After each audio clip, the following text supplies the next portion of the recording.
આજે 7મા દિવસનો જ્ઞાન સત્રનું બીજું સત્ર, એમાં આપણી વચ્ચે ઉપસ્થિત પરમ પૂજ્ય અલગધામના ગાદીપતિ અને આપણા સૌના લાડીલા એવા મહામંડલેશ્વર સ્વામી દિવ્યાનંદ હરિજી મહારાજ ચરણોમાં કોટી કોટી વંદન.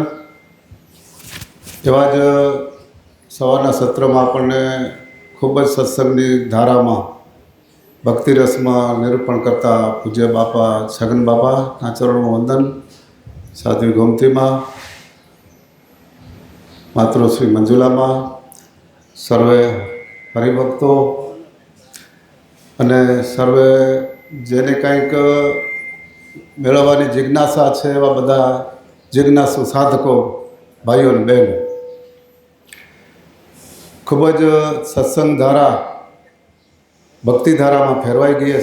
ભક્તિમય વાતાવરણ બન્યું છે અને આપણે બધાને મુસ્કુરાટ છે, આનંદ છે. સવિશેષ આપણા સંતો બને ખૂબ જ સત્સંગની ધારામાં આપણને લઈ જાય રહ્યા અને આનંદ કરાવે રહ્યા. સવારના સત્રમાં ભાઈ સુરેશભાઈની પ્રશ્ન હતો કે ભગવાને આવડી આ બધી માથાકૂટ કાં કરીએ? એને યુગે યુગે અલગ અલગ ચરિત્ર કરીને એની લીલાઓ કરીએ એ આપણા યજ્ઞવિધિમાં બધું આવે જ રહ્યું. તો એનો કોઈ આપણે તાગ કાઢી શકીએ નહીં. પહેલાં એ એકલા હતા. આવો હરિભાઈ, તમારું સ્વાગત છે. એકલા હતા ને સુધી એમ કહેરા કે એકલા થાકી ગયા કે હું એકલો શું કરું કે એકો નિત્ય બહુજન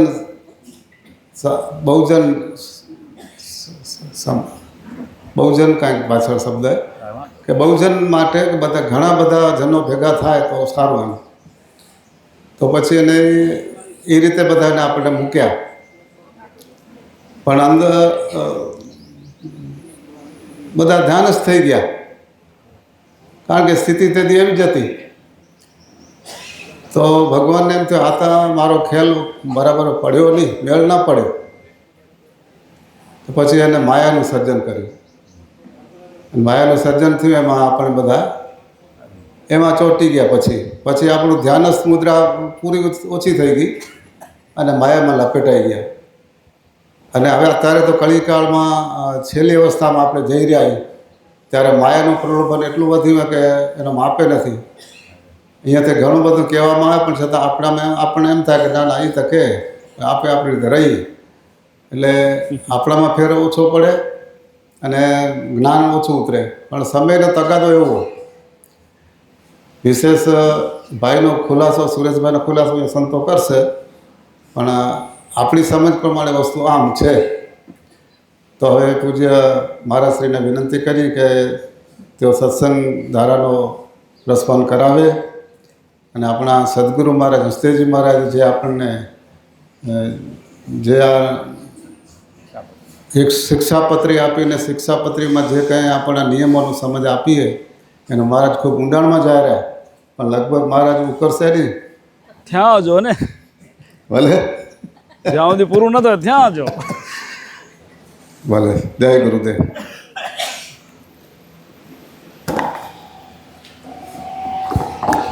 તો 100 દી નહીં લાગે. હવે એવડી ઊંડા નથી જતા. પહેલેથી તો બાપાને બીક લાગી, જયંતિ બાપાને, 100 દી લાગશે તો કેમ થશે.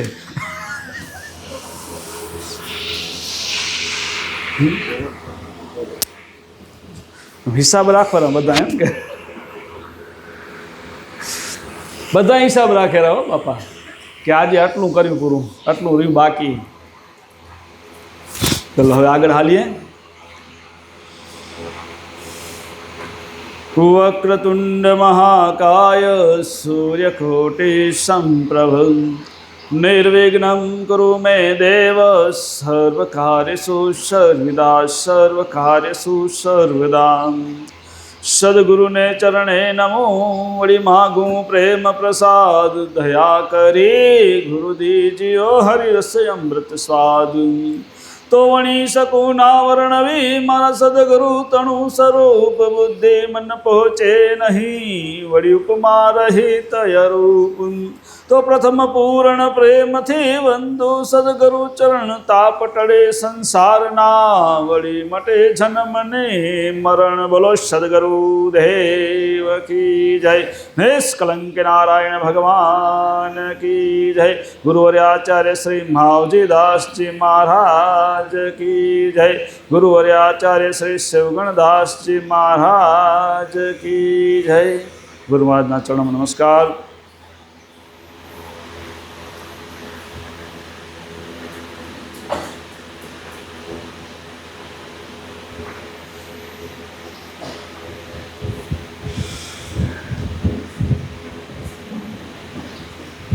આજ અહીં 11 દિવસીય અનુષ્ઠાનના 7મા દિવસના બીજા જ્ઞાન સત્રમાં ઉપસ્થિત એવા સંત શ્રી છગનબાપા, સાધ્વી ગોમામા, મંગળામાં, મુખી મહારાજો, માતાઓ, બહેનો કે જુવાનો કે વડીલો અહીં બિરાજમાન સર્વે ગતગંગાના હૃદયમાં બિરાજમાન પરમ કૃપાળુ પરમ ચૈતન્ય પરમાત્માને મારા કોટી કોટી પ્રણામ.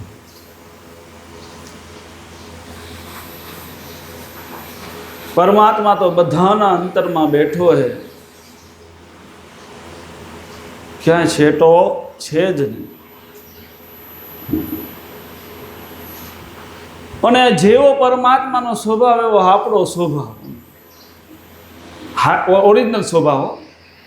માયામાં ફસાણા પછી રંગ બદલી ગયા એ તો માયામાં તો રોજ રંગ બદલે પાછા, પણ નેચરલ સ્વભાવ છે ને પરમાત્માનો આપણો એક જ છે. હવે આપણો પરમાત્માનો સ્વભાવ એવો ને એવો હોય, એ પરમાત્માએ શું કામ આમ કર્યું એ જાણવું હોય ને તો આપણો નેચરલ સ્વભાવમાં જાઓ તો બધું જણાઈ જાય.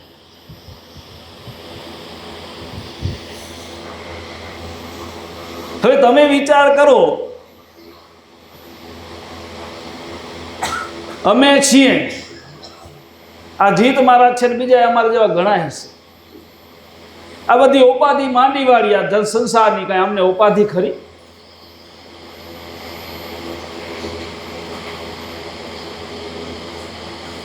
પાછા બધું સમજો કે અહીંયા આવો તો આશ્રમ તો મોટો કેવડો, અમારું કાંઈ ખરું અને બધું હટું તમે બધા કાઢો એના હારું નહીં. અમે નિરાતે બેઠા એમ ભગવાન નારાયણ ક્ષીર સાગરમાં નિરાતે આરામ કરેલા નથી કરતા. અને બધા બધું સંસાર પણ એને પોતે એમાં લોપાણા નહીં. અને આપણે સમજી લો કે એને સમજો આ ઉપાધિ સંસાર માંડ્યો ને છોરાને છૈયા ને પછી એ પોતરા હુંદીને સમજો તોય સમજો કે આપણે હજી મન નથી છૂટતા ને, પણ ઉપાધિમાં ફસાતા રહ્યા. પણ ભગવાન એમાં મન બંધાણું નહીં, પરમાત્મા તો નિર્લેપ જ રહ્યા. પરમાત્મા આ લીલા રચી એમાં નિર્લેપ રહ્યા એ, અને ભગવાને એમ લો કે પાછા એનામાં ભરવાનું ભગવાને બનાવતા તો બનાવી ગયા સુરેશભાઈ. આ સંસાર રચી તો નાખ્યો પણ હારું પછી એને પસ્તાવો થયો. હવે રહીને હારા મારા બનાવેલા હવે મને બનાવી જાય. ભગવાન પસ્તાય કે મારા બનાવેલા મને બનાવી જાય. હારું મેં એના હારું કંઈક શાસ્ત્રો મૂક્યા, મહાપુરુષો મૂક્યા, એનું કયું ન કરે અને બીજી કંઈક ઉપાધિ કરે.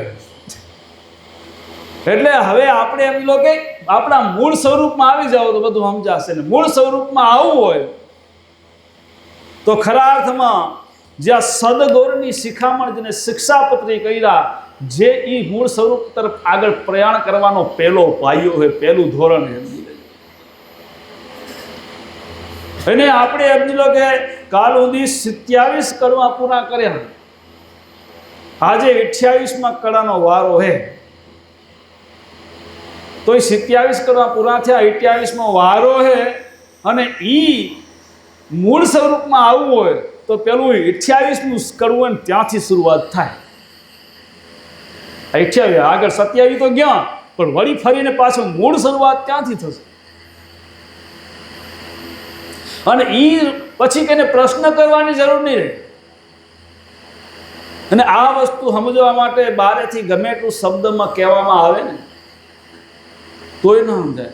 આ તો એવી વસ્તુ છે કે જ્યારે મૂળ સ્વરૂપમાં આવી ગયા પછી જેમ ગુંગો ગોળ ખાય અને પોતે મલકાય, એ પોતે જ જાણે, બીજાને કઈ ના કે આ મૂળ વસ્તુ આવી છે. હવે એ મૂળ વસ્તુ માટે પહોંચવા માટે આ 28મું કડવું શું કહે? તો 28મા કડવામાં શિક્ષાપતિએ ચોખ્ખું કીધું હે કે પ્રથમ હૃદય ધોઈ નિર્મળ કરવું. આગળ 27 ગયા એનું કાંઈ નહીં, પ્રથમ શબ્દ મૂકી દીધો પાછો. આ બધું ગમે એટલા નિયમ છે, ગમે એટલું જ્ઞાન છે, બધું હોય તમને સમજણ. જગત આખીની સમજણ કાં ના હોય? જગત આખા શાસ્ત્રો, બધા પુસ્તકો, ઉપનિષદો, વેદો અને પુરાણો, ગીતા, જે કંઈ સમજ લો કે મહાપુરુષોએ આપેલા સર્વ જ્ઞાન તમારા જીવનની અંદર તમે પઠન કરી અને સમજ લો કે બધું જાણી લીધું હોય, પણ જ્યાં સુધી હૃદય નિર્મળ નહીં થાય ત્યાં સુધી બધું જ વ્યર્થ થશે. એટલે પહેલું કીધું કે પ્રથમ હૃદય ધોઈ નિર્મળ કીજીએ અને પછી બીજી ક્રિયા નિત નાહીને જમવું. નાવાનું બીજું કીધું, નાવાનું મહત્વ પછી આવ્યું. પહેલું તો હૃદય તમે નિર્મળ કરો, એને ધોવો. તો જો હૃદય શુદ્ધ હશે તો આપણા કર્મ શુદ્ધ થશે. જ્યાં સુધી હૃદય શુદ્ધ નહીં હોય, કેમ કે મનનું સ્થાન છે ને હૃદયમાં બતાવ્યું, એટલે અહીંયા કને હૃદય શુદ્ધ એટલે મન શુદ્ધ, મન શુદ્ધની વાત છે. તો હૃદય શુદ્ધ હશે તો કર્મ શુદ્ધ થશે, ને કર્મ શુદ્ધ થશે તો આપણું અંતકણ શુદ્ધ થશે, ને અંતકણ શુદ્ધ થશે તો આપણી માનસિકતા શુદ્ધ થઈ જશે. બધી જ માનસિકતામાં જે પ્રપંચો ભર્યા પડ્યા હોય માણસમાં, એ બધા આપણા માનસમાંથી અંદરથી નીકળી જશે. તો પ્રથમ હૃદય ધોઈને જો અંતકણ હોય જો ઉજળા, તો જળ તિમિર મટી જાય અને તો સર્વે લાગે સૂઝવા, ને તો અલખ ઓળખાઈ જાય. તો અલખ પરમાત્મા તો ઓળખાઈ જાય. પેલું અંતકણ શુદ્ધ કરવું હોય, હૃદય મન શુદ્ધ કરવું હોય. હવે આના માટેનો પહેલે આ નહીં થાય ત્યાં સુધી બધું ગમે એટલું કરો વ્યર્થ છે. રાજા રાવણ હતો, કાલે બાપે વાત કરી કે ભક્તિ કરીને શિવકને વરદાન દીધું, પણ હૃદય શુદ્ધ નહોતું, એના માથે જ અખતરો કર્યો. નારદજીની સલાહ માનીને કરીને એના માથે જ પ્રયાસ કર્યો કે કેમ મેં ટ્રાય કરું, આ બળવાન તાકાત દીધી સાચી, પાછું રિટર્ન થઈ ગયું, અવળું થઈ ગયું. એટલે રાવણનું શું કહેવાય, હૃદય શુદ્ધ નહોતું. આપણે ભક્તિના માર્ગે સૌ જવા ઈચ્છી રહ્યા, ભક્તિના માર્ગે સૌ આગળ વધવા માગીએ રહ્યા, પણ જ્યાં સુધી આપણું હૃદય નિર્મળ નહીં થાય, શુદ્ધ નહીં થાય, એ નહીં ધોવાય, ત્યાં સુધી ભક્તિના માર્ગમાં આગળ નહીં વધી શકાય.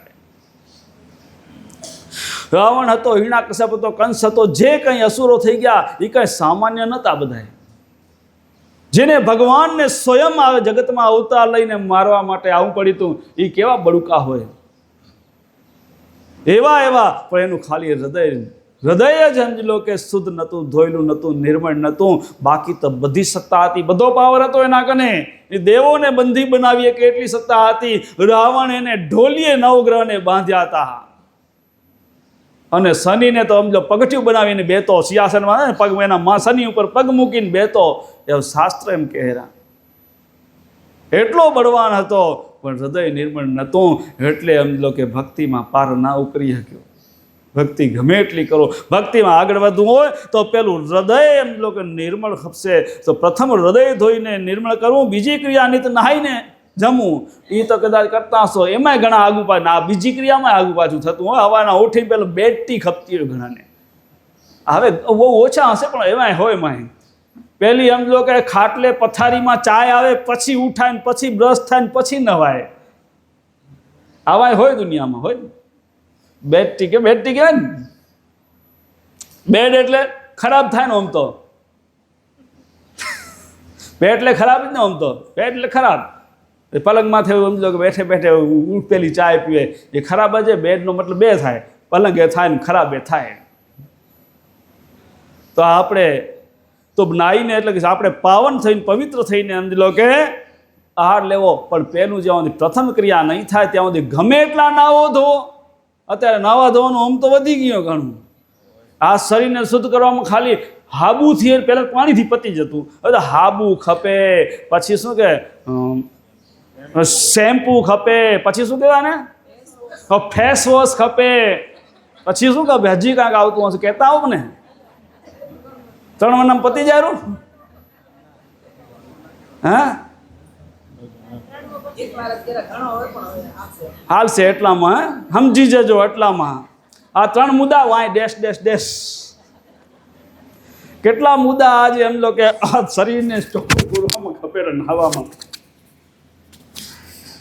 તો આ શરીર શુદ્ધમાં આટલા બધા વના આપણે ખપેરા, પણ મન માટે રોજ જ્ઞાન ખપે. આના સગવડ તો રોજ કરી રહ્યા નાવા ધોવાની, પણ હૃદય નિર્મળ નહીં થાય ત્યાં સુધી ગમે એટલા ફેસ વોશ વાપરો, ગમે એટલા શેમ્પૂ વાપરો, ગમે એટલા સમજી લો કે લક્ઝરી સાબુ વાપરો, પણ ત્યાં સુધી મેળ નહીં પડે. એ તો બીજી વાત રહી. પહેલી વાત એમ જો કમ્પ્લીટ કરો કે પ્રથમ હૃદય ધોઈ નિર્મળ કરવું, જેને નિર્મળ હૃદય કેને કહેવાય. નિર્મળ હૃદય થઈ જાય ને પછી અંદર કોઈ પ્રકારનો વિકાર ન રહે, કોઈ પ્રકારની સમજ લો કે ઉદ્વેગતા ન રહે, કોઈ પ્રકારની આસક્તિ ન રહે. એને એમ લો કે નિર્મળ હૃદય કહેવાય. તો પ્રથમ ક્રિયા હૃદય ધોઈ નિર્મળ કરવું. એ નિર્મળ તો મહાપુરુષો થઈ ગયા. મીરાબાઈ, નરસિંહ મહેતા એવાના હૃદય નિર્મળ હતા. નરસિંહ મહેતાના જીવનનો એક દાખલો આપણે જોઈએ કે નરસિંહ મહેતા ભગવાનના ભક્ત હતા, અને એનો સમજો કે અને ભગતના તો સમજો કે દુશ્મન તો ઘણા જ હોય. હવે એ ભગતના દુશ્મન કોણ? નરસિંહ મહેતાનો વિરોધી કોણ? તો નરસિંહ મહેતાના વિરોધી સમાજ આખી વિરોધમાં હો, આખી એની નાત વિરુદ્ધમાં. નાત આખી નરસિંહ મહેતાની આખી નાગરી નાત વિરોધી ખરી, પણ એનાથી પહેલું સૌથી પહેલું કોણ વિરોધી? ઘરમાં. કાલે એમ ને ઘરવાળા પહેલા જ નડે, પછી બીજા પછી નડે. સમાજનો વારો પહેલો પછી આવે, ઘરવાળા સમજો નડવાનું ચાલુ કરે, સમાજવાળા પછી નડે. અને એમાંય એના ભાભી એના સમજી લો કે નાનપણથી વિરોધી, કે માતા પિતા વહેલા ગુજરી ગયા હતા અને ભાઈ કને મોટો થયો, ભાઈ ભાભી કને, અને સમજી લો કે ભાભીનો સ્વભાવ ઈર્ષાળુ, નરસિંહના વિશે સતત ઈર્ષા જ.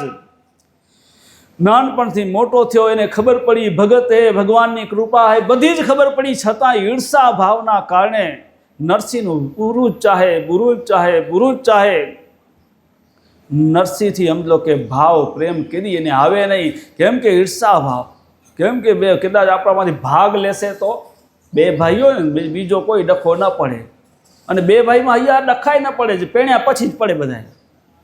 હા, ક્યાંય જોયું કરું તો 2 ભાઈ પેણ્યાથી મોર કેદી સમજો માવતરથી નોખા થયા હોય છોરા, કે 2 ભાઈ કેદી નોખા થયા, એવું ખરું કે એવું ખરું 2 ભાઈ નોખા થઈ ગયા પેણ્યા વગર? આ પછી જ સમજો માયા આવે ને પછી ઉપાધિ થાય. આ ભગવાને માયા રચી પછી જ ભગવાન પસ્તાણા. હારી આ માયા રચીને સંસાર રચ્યો ને હવે કે મારા બનાવેલા મારા નથી માનતા. આ માયા આવે પછી સમજો કે બધું ફેરફાર થઈ જાય. જો ખોટું હોય તો પાછું આ જગતનો રિવાજ આવો જ હાલે રહો, પછી ફેરફાર પછી થઈ જાય. બાપા એવું સાંભળ્યું કોઈએ? માતાજી તમે ક્યાંય સાંભળ્યું હોય કે કુંવારા દીકરા કેદી માવતરથી નોખા થયા? તોય વટ કરે પાછા. રોટલા કોણ કરી દે તો પછી એટલે મૂછુંવાળી માસી આવી ગયું એમ તો કાંઈ. તો આપણે એ નરસિંહ મહેતાના ભાભી એનાથી ઈર્ષાભાવ સતત વિરુદ્ધ કરે, એનું બુરું કેમ થાય, એના કામમાં કેમ વિઘ્ન પડે, આવી એના ભાભીની ટેવ. આમ કરતાં કરતાં સતત સમજી લો કે એ જ આશાએ વિરુદ્ધ કામ કરે, એમ કરતે કરતે કરતે સતત એના કાર્યમાં વિઘ્ન નાખવાનો પ્રયાસ કરે. એક દી ભગવાનને આવી ગયો ક્રોધ. ભગવાનને જ્યારે ક્રોધ આવ્યો ને એટલે ભગવાને એને સહન ન થયું. મારા ભગતને વારે વારે હેરાન કરે, વારે વારે. ભગવાન તો થોડું બોલ જાજુ હોય તો જવા દે, કાંઈ વાંધો નહીં, પણ અતિની ગતિ થઈ ને એટલે ભગવાનથી સહન નથી. ભગવાને એના ભાઈનો દીકરો ઉઠાવી લીધો. એટલે કે સાપ દંશ થયો. ભગવાનની માયા આખી ભગવાન ધારે એમ કરે. સાપ દંશ થયો એના ભાઈના દીકરાને, અને ભાઈનો દીકરો ગુજરી ગયો, અને ઘરમાં રોકકળ, એકનો એક દીકરો. હવે એકનો એક દીકરો ને ઘરમાં રોકકળ ચાલુ, અને બધા સમજી લો. પણ ભાઈનો સ્વભાવ સારો હતો, ભાભીનો જ ખાલી એવો હતો. ભાઈ તો સમજી લો કે પોતાના નાનકડા ભાઈને નરસિંહને સમજી લો કે દીકરા તરીકે રાખતા, પણ ભાભીને ન ગમતું, ભાભીમાં રોલો હતો. ભાઈથી કહેવાય ગયું, જો તું નરસિંહનું બુરું કરતી હતી ને તો આપણું બુરું થયું. કહેવત ને ખાડો ખોદે ઈ પડે. જો કે આપણું ખરાબ થયું, આપણું બુરું થયું. કે તઈ કે મનથી એને થઈ આવ્યું, ભાભીને વાત તો સાચીએ, મેં નરસિંહને બહુ હેરાન કર્યો, બહુ એનું બુરું ચાલ્યું, આજે મારું બુરું થયું. નરસિંહ તો ભગતે ભગવાનનું માણે અને જગત આખું કહેરું કે ભગવાન એના બોલાયા આવેલા, હવે એના કને હાલીને માફી માગું અને પ્રભુને પ્રાર્થના કરે કે મારો એકનો એક દીકરો પાછો દે. તઈ ભાઈને કે હાલો કે નરસિંહ કને મને હાલું માફી માગવા. ભાઈને તેડીને ગયા નરસિંહ મહેતા કને. નરસિંહ મહેતાને કે નરસિંહ, અમારો એકનો એક દીકરો ગુજરી ગયો હોય, તું તો ભગતો, ભગવાન તો તારા બોલાયા આવે, ભગવાન તો તારું બધું કયું કરે ને તું તો દયાળુ હો. અમે તને ઘણો હેરાન કર્યો હોય, મેં તારું ઘણું બુરું કર્યું હોય, મને માફ કર. અને ભગત તો દયાળુ હોય, તું તો દયાળુ હો, માફ કર અમારી ભૂલ. અને એકનો એક દીકરો ભગવાનને તું કે એમને પાછો દઈ દે, એકનો એક જ દીકરો હે અમારો કે. નરસિંહ મહેતા એને ઘણું સમજાયું. ઋણ સંબંધે આવી મળ્યા સુતેદારાને દે, લેવા દેવા જ્યારે મટશે માર્ગ લાગશે તે. કે આ જઈ એમ તો ઋણના સંબંધે ભેગા થયા, જેના જેટલા ઋણ હોય એટલું ભેગું રહેવા જડે, વધારે ભેગું રહેવા ન જડે. આ દીકરાથી આપણા એટલા જ ઋણ હશે, બાકી એટલે એ પાછો એના માર્ગે હાલ્યો ગયો. તો આપણે એમ જો ઋણના સંબંધે ભેગા થયા તો આપણા જ્યાં સુધી ઋણ ત્યાં સુધી અનેક રીતે નરસિંહ મહેતા એને સમજાવવાનો પ્રયાસ કર્યો, પણ આ ભાભી કોઈ હિસાબે માનવા તૈયાર નહીં, સમજવા તૈયાર નહીં. નરસિંહ મહેતાના પગ પકડી લીધા. નરસિંહ મહેતા થાક્યા. તઈ નરસિંહ મહેતાએ કીધું ભલે લ્યો, તમે જાઓ ઘરે, ઘરે જાઓ અને હું પરમાત્માને આરાધના કરું, પ્રભુને બોલાવીને એને પ્રાર્થના કરું કે પાછો દીકરો દે. એટલું કીધું. તમે જાઓ, થોડી વાર ખમો, પોતે ભગવાન હારાવાના કરશે મારો વાલો.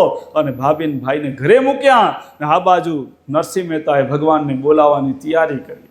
અને ભગવાન વચને બંધાયેલા હતા કે જઈ બોને બોલાવો હોય ત્યારે તારે કેદારો લઈ અને કેદાર રાગથી પોકાર કરવાનો, ત્યારે હું હાજર થઈશ. એ વચનમાં એટલું મૂક્યું હતું. એટલે તો એની પરીક્ષામાં આવ્યું હતું ને, કેદારો 60 રૂપિયામાં ગીરી મુકાણો, અને પછી હવે કેમ આવેલો ભગવાન. એ બધે નાટક થયા હતા એને કે કેમ નરસિંહને હેરાન કરો, આગળ પછી આગળના વિષયમાં આવેલું.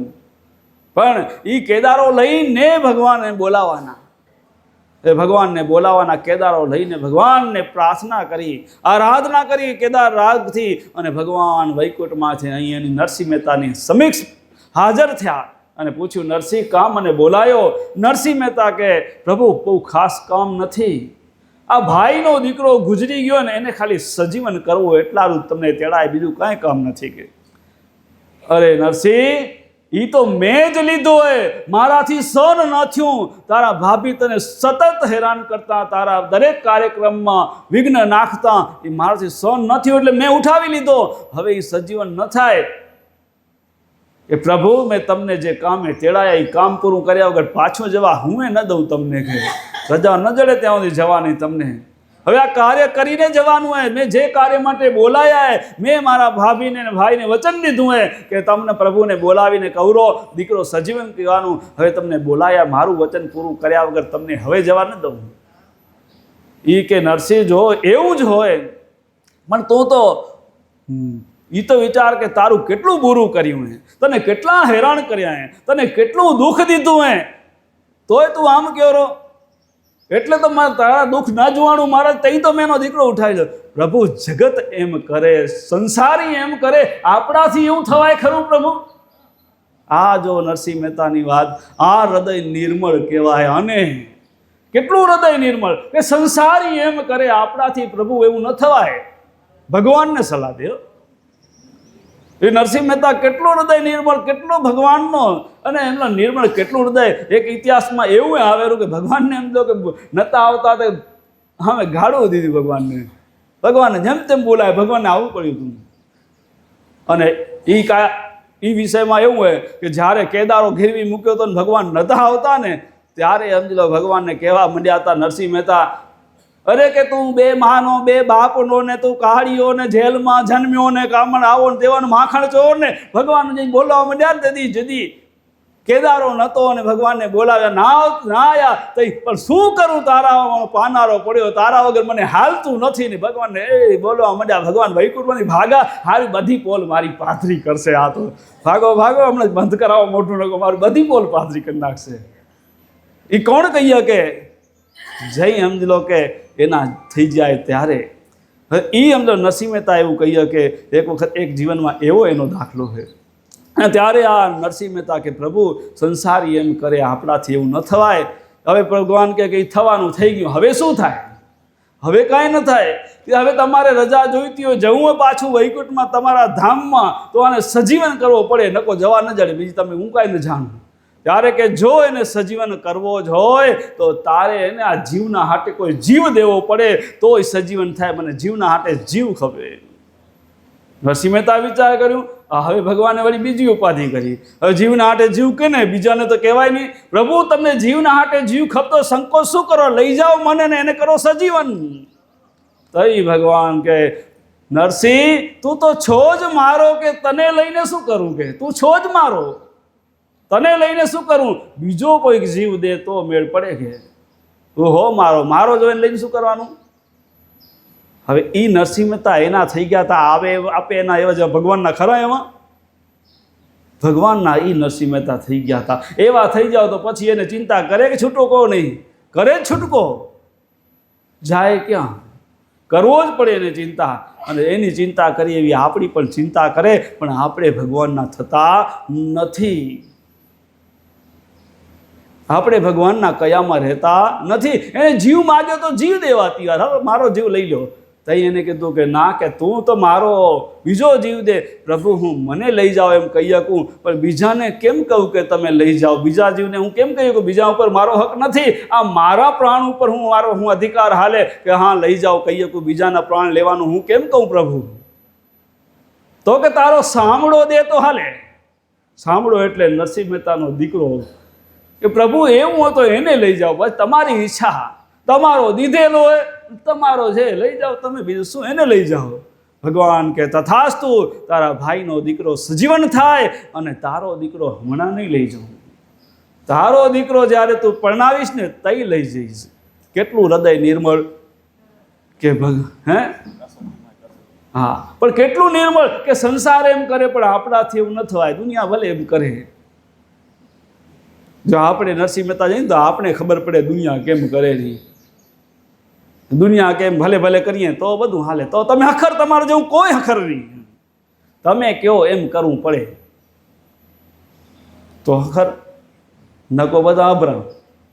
તો આ નરસિંહ મહેતાએ જ્યારે એમ કીધું કે પ્રભુ મારો સાંભળ્યો દીધો ને, ત્યારે સાંભળ્યાનું વચન દઈ ગયા કે જ્યારે પરણાવીશ તેથી લઈ જઈશ. ને ભાઈનો દીકરો સજીવન થયો. બધા બાજુ તો ભાઈના ઘરમાં આનંદ મંગલ થઈ ગયો કે ભગવાનને લીધેલો દીકરો પાછો વળ્યો.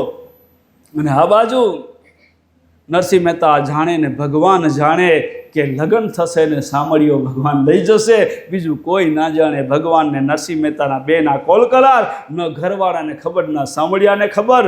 અને ઘરે એમ લો કે ઘરવાળાને કહેવાય નહીં કે આજે મેં ભગવાનને આવ્યા હતા અને આ ભાઈનો દીકરો સજીવન કરાય ને ભગવાને આપણો દીકરો માગી લીધો હોય એમ કહેવાય ખરું?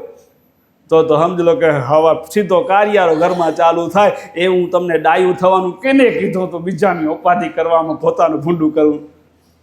પણ ના, એ ઘરવાળાને કહેવાય નહીં, નકો રોજનો કારિયારો થઈ પડે. નરસિંહ મહેતા મનથી વિચારી લીધું કે હવે સાંભળ્યાને પેણાવાનું જ માંડીવાળો બેઠો મારા ભેગો ભજન કરશે. હું એ ભજન કરીશ ને એ ભજન કરશે.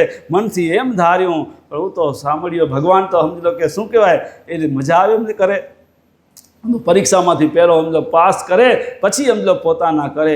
આ બાજુ આ દિવસો વીતવા માંડ્યા. સાંભળ્યો મોટો થવા માંડ્યો. સાંભળ્યો જ્યારે ઉંમર લાયક થયો, લગ્ન લાયક થયો, એટલે નરસિંહ મહેતા તો કાંઈ લગ્નનું વિચાર એને તો કેન્સલ જ રાખ્યું હતું. પણ ઘરવાળાને વિચાર આવ્યો કે હવે દીકરો મોટો થઈ રહ્યો, પેણવા જેવડો, અને હવે જો એને પેણાવીએ ને તો વહુ આવે તો મને ટેકો થઈ રહે. આ પેલું માવું જ વિચારે ને, બાપાથી મોટો છોરો પેણાવાની તકડ માવું ને હોય. તો આ તકડ કરી એટલે પછી નરસિંહને કે હવે તમે આપણા દીકરો મોટો થઈ રહ્યો, ક્યાંક હકપણ બકપણ કરો, લગ્ન બગન કરો તો વહુ આવે તો મને ટેકો થઈ રહે. નરસિંહ મહેતા ટાળ્યા રાખે. ક્યાં એવડી તકડે, હજી એવડો ક્યાં મોટો થયો? હમણાં ફેશન હાલે રહી ને, હજી ક્યાં વારે વારે એમ કરતાં મોટા થઈ ગયા છો. હવે 25-30 વર્ષના થઈ જાય વારમાં કરતા. તે આમ નરસિંહ મહેતાએ કર્યું બન. કે આ કરશું નિરાતે, શું તકડે એમ કરતાં 12 મહિના 2 વર્ષ 3 વર્ષ 4 વર્ષ નીકળી ગયા. નરસિંહ મહેતાના ઘરવાળાએ વિચાર કર્યો, આ ભગત કાંઈ કરે એમ છે નહીં, હવે શું કરું? ભગત કાંઈ કરે એમ નથી, કરવું મને જ પડશે. અને ત્યારે પરબારું હકપણ કરી આવ્યા ઘરવાળા. આવી નરસિંહ મહેતાને કીધું કે આ હવે આપણા સાંભળાના અહીંયા કરીને સંબંધ કર્યો હોય, હવે લગ્નની તૈયારી કરો. લગ્નની તૈયારી કરો ને લગ્નની તૈયારીમાં આ તો સમજો ભગત, એના કને બીજું કોઈ ધન નહીં, એ ભગવાનના નામ સિવાય કોઈ ધન નહીં. હવે એમ લોકો ધન વગર તો કાંઈ થાય નહીં. પછી અમે કને હારાન ત્યાં અમે જાન આવનાર છું, તમે ક્યાં ત્યાં લગ્ન કર્યા? હું તો ઠંઠન ગોપાલ, એના કને કાંઈ છે નહીં, તમે દીકરી ક્યાં દીધી? જાનનો વિચારે ભગવાને કીધું આ જાન આવશે નહીં નકો, એના કરતાં આ બાજુથી સમજી લો જાન તમે ના કહી દો, આપણે જાન બળુકી લઈ જવી પડે તો સમજો પેણાવશે, નકો પછી શું કે નીલે તોડને જાન પાછી આવશે. એટલે ભગવાનમાંથી એમ સેટ થઈને આવ્યા એના રે એમ વાજીને ઊન થઈને બધું થઈને મામેરા પૂરવાનું બધું આવી ગયા ભેગું લઈને. અને હાથી માથે સમજો કે વરરાજા બેહારે ને એ ગાતે આવડો મોટો એમ કે ધમાલ કરાવી. ભગવાન આવી ધમાલ કરીને પાછા લઈ જ જવો તો પાછો ધમાલ એટલી કરાવીને એમાં જઈને જલ પેણાવી આવ્યા ને આવ્યા ને હાજથી નરસિંહ મહેતાના વચન પ્રમાણે સાંભળ્યા ને ભગવાન લઈ ગયા. એટલે કામ કર્યા બધાએ, પણ ભગવાન સમજો કે ભૂખે મારું હોય પછાડું, અવરી ઉતારું ખાલે એટલું કરતાં ના મેલે તો પછી કરું નિહાલ. એ બધા મહાપુરુષોને આપણી ચિંતા કરી ગયા. હો પાછી ચિંતા ન કરજો, એના જેટલી તકલીફ આપને નથી આવનારી, આપને નહીં આવે એટલી તકલીફ. એ બધાને ભગવાનને પ્રાર્થના કરી, હે પ્રભુ તમે ભલે અમારી કસોટી કરો રા, પણ હવે આગળ કસોટી ન કરજો, આગળ તો હળાહળ કળજુગ આવશે, એમાં આ કળજુગના માણસ આટલું સહન નહીં કરી શકે. તો ભગવાને પાછા તો થોડુંક રાખ્યું કે આ કસણી તો મૂકું પણ હસણી તો રાખીશો.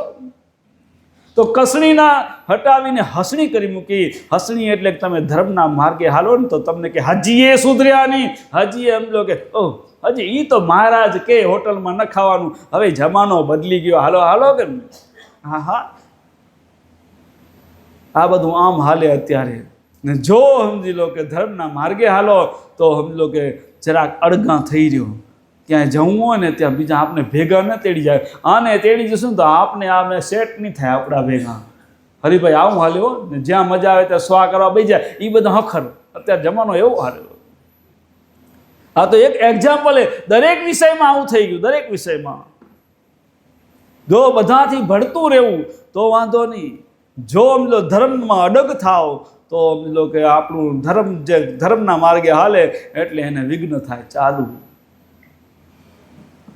ધર્મની માર્ગે હાલવું એ ખાંડા કેરી ધાર કીધીએ, એ ખાંડા કેરી ધાર એને હૃદય નિર્મળ હોય ને એ જ આ પંથે હાલી શકે, બીજાનું કામ નથી. તો એટલે કીધું પ્રથમ હૃદય ધોઈ નિર્મળ કરવું. આવું નરસિંહ મહેતાનું, મીરાબાઈનું, ભાભારામ, કીકીબાઈ એ બધાના હૃદય નિર્મળ હતા, પૂર્વના તપસ્વી જીવો હતા. આ જગતમાં કદાચ આવીને ભૂલી ગયા હશે નાયાજી મહારાજ કે એ બધા, પણ પાછા સમજી લો કે જેમ કોલસામાંથી રાખ આવી જાય ને ફૂંક મારો ને પાછો સમજી લો અગ્નિ પ્રગટી જાય, એમ સમજી લો કે નાયાજી મહારાજને સમજો સદગુરુ મહારાજે ફૂંક મારી જ્ઞાન રૂપી અને પાછો પ્રગટી ગયો અને જાગી ગયો જીવડો. હૃદય નિર્મળ હતા. એમ આપણા જેના હૃદય નિર્મળ હોય ને એ પૂર્વજન્મના એની ભક્તિ જલ્દી જાગી જાય. નહીંતર સાંભળી કથાઓ સમજી લો કે સાંભળી જ્ઞાન ને વાંચીને થાકી જાય, પણ પાછા હતા ત્યાં ને ત્યાં જ એ આગળ વધે નહીં. એના માટે ભક્તિ માટે હૃદય નિર્મળ પેલું કરવું પડશે. હૃદય નિર્મળ આપને પોતાને ખબર પડે, દુનિયા કે ન કે આપને ખબર પડે કે મારી ભૂલ શું હે. કદાચ આપને સમજણ ન હોય તો જેમ આરિયામાં જોઈએ આરીસામાં અને આપણા ચહેરામાં સમજો ક્યાં દાગ થયો હોય, ક્યાં ખીલ થયું હોય, ક્યાં સમજો શું થયું હોય, દેખાય કે ન દેખાય એ સમજો આપણા ચહેરાની ભૂલ અરીસો બતાવે, એમ આપણા અંતરકરણની હૃદયની ભૂલ આ શાસ્ત્રો બતાવે. તમે શાસ્ત્ર વાંચો એટલે ચોખ્ખું તમને દેખાય આ મારી ભૂલ હે. એ ભૂલ તો આ આરીસા એના માટે આપ્યા હે કે આ તમે આરીસા ખોલો, શાસ્ત્ર ખોલો, અને જુઓ અંદર કે તમારા અંતરમાં કેટલા દાગ પડ્યા. એ દાગ જ્યારે નીકળી જશે, અંતકણ શુદ્ધ થઈ જશે ને, ત્યારે પરમાત્મા છેટો નહીં રહે. અંતરના દાગ ખાલી ધોવાના, ચોખ્ખા કરવાના, સાફ કરવાના, બીજું કંઈ કરવાનું નથી. અને એના માટે જ્ઞાનની જરૂર છે. અને રોજ જ્ઞાન જોઈશે. રોજ આરીસામાં જોતા હશો લોકો, જોરક નથી જોતા? અમને આશ્રમમાં આરીસા રાખવા પડે. માથા સેટમાં ઓળીએ, મોઢું પેલું જોવા ખપે ને આવી જોઈને આવવાનું. બધા રૂમે રૂમ આરીસા રખાયા.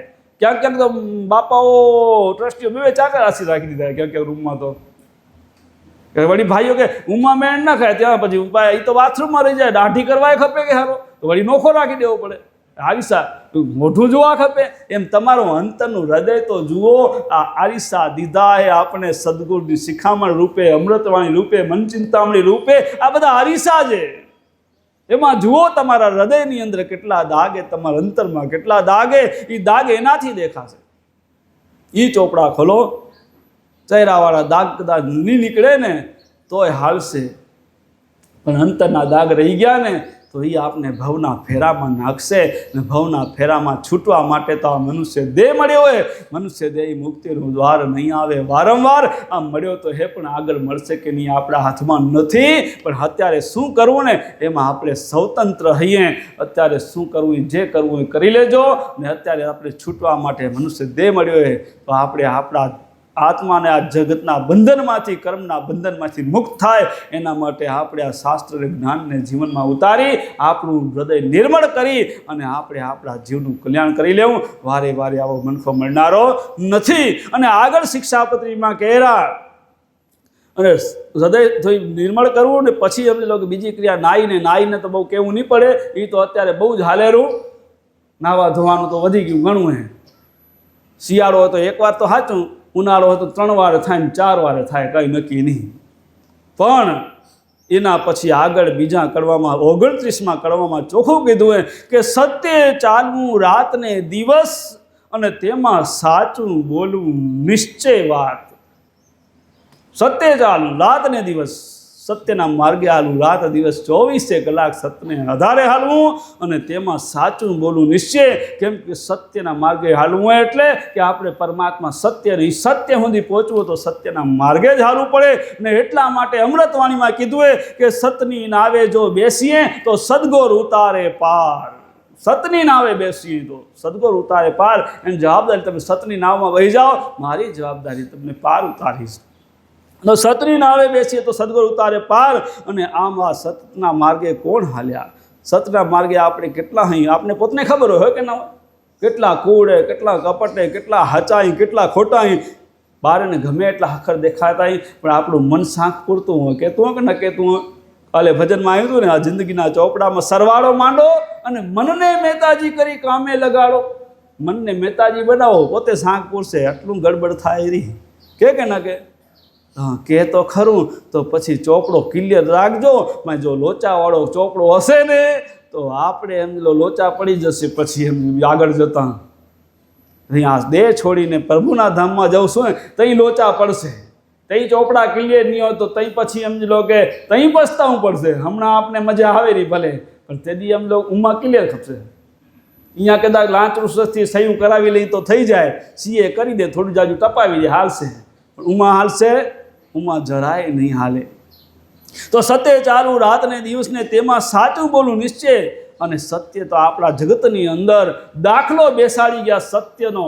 હરિશ્ચંદ્ર રાજા કે જે સત્યવાદી હરિશ્ચંદ્ર રાજા આજ સુધી કળજુગની અંદર સમજી લો કે આપણે એ તો કેદીએ થઈ ગયા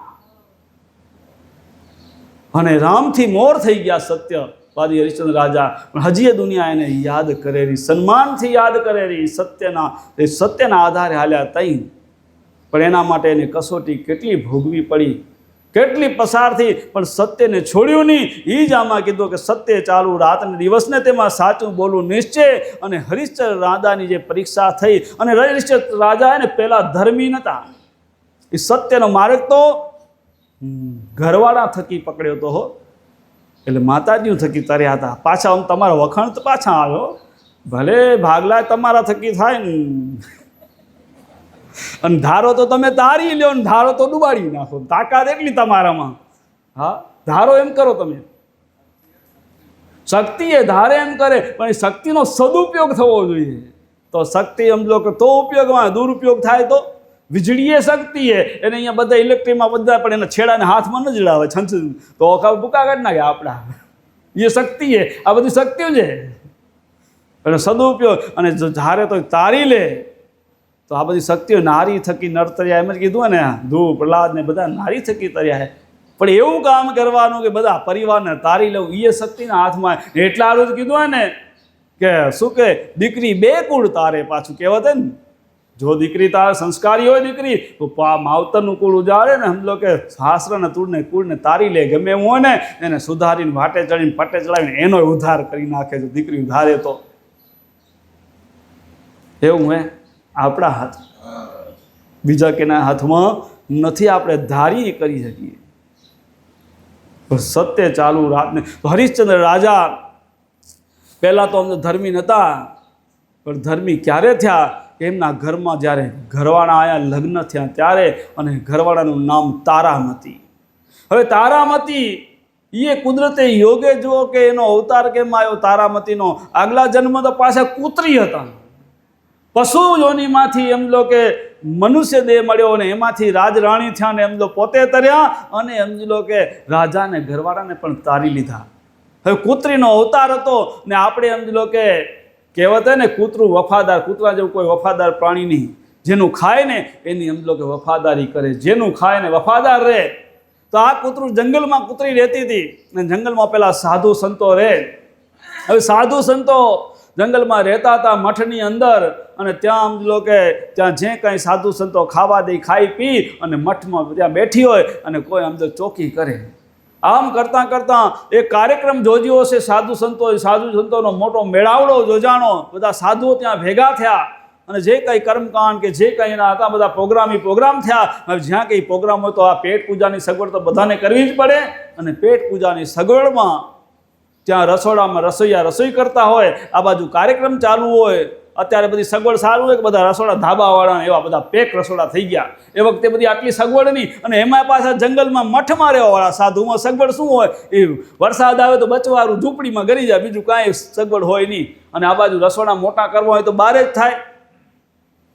લગભગ તો મને સાંભળે એવું નાનકડો હતો ને આપણી સમાજમાં અમુક એક રસોડું અંદર ને એક ચૂલો બહાર એવો ખુલ્લામાં એવું હતું. આપણી સમાજમાં એવું હતું. હવે એવું નથી, કેમ કે હવે તો બટનવાળા ચૂલા આવી ગયા ને, બટન કાન વાટે ને ચાલુ થાય ને કાન વાટે ને બંધ થાય. હવે બધું સગવડ બધી બદલી ગઈ.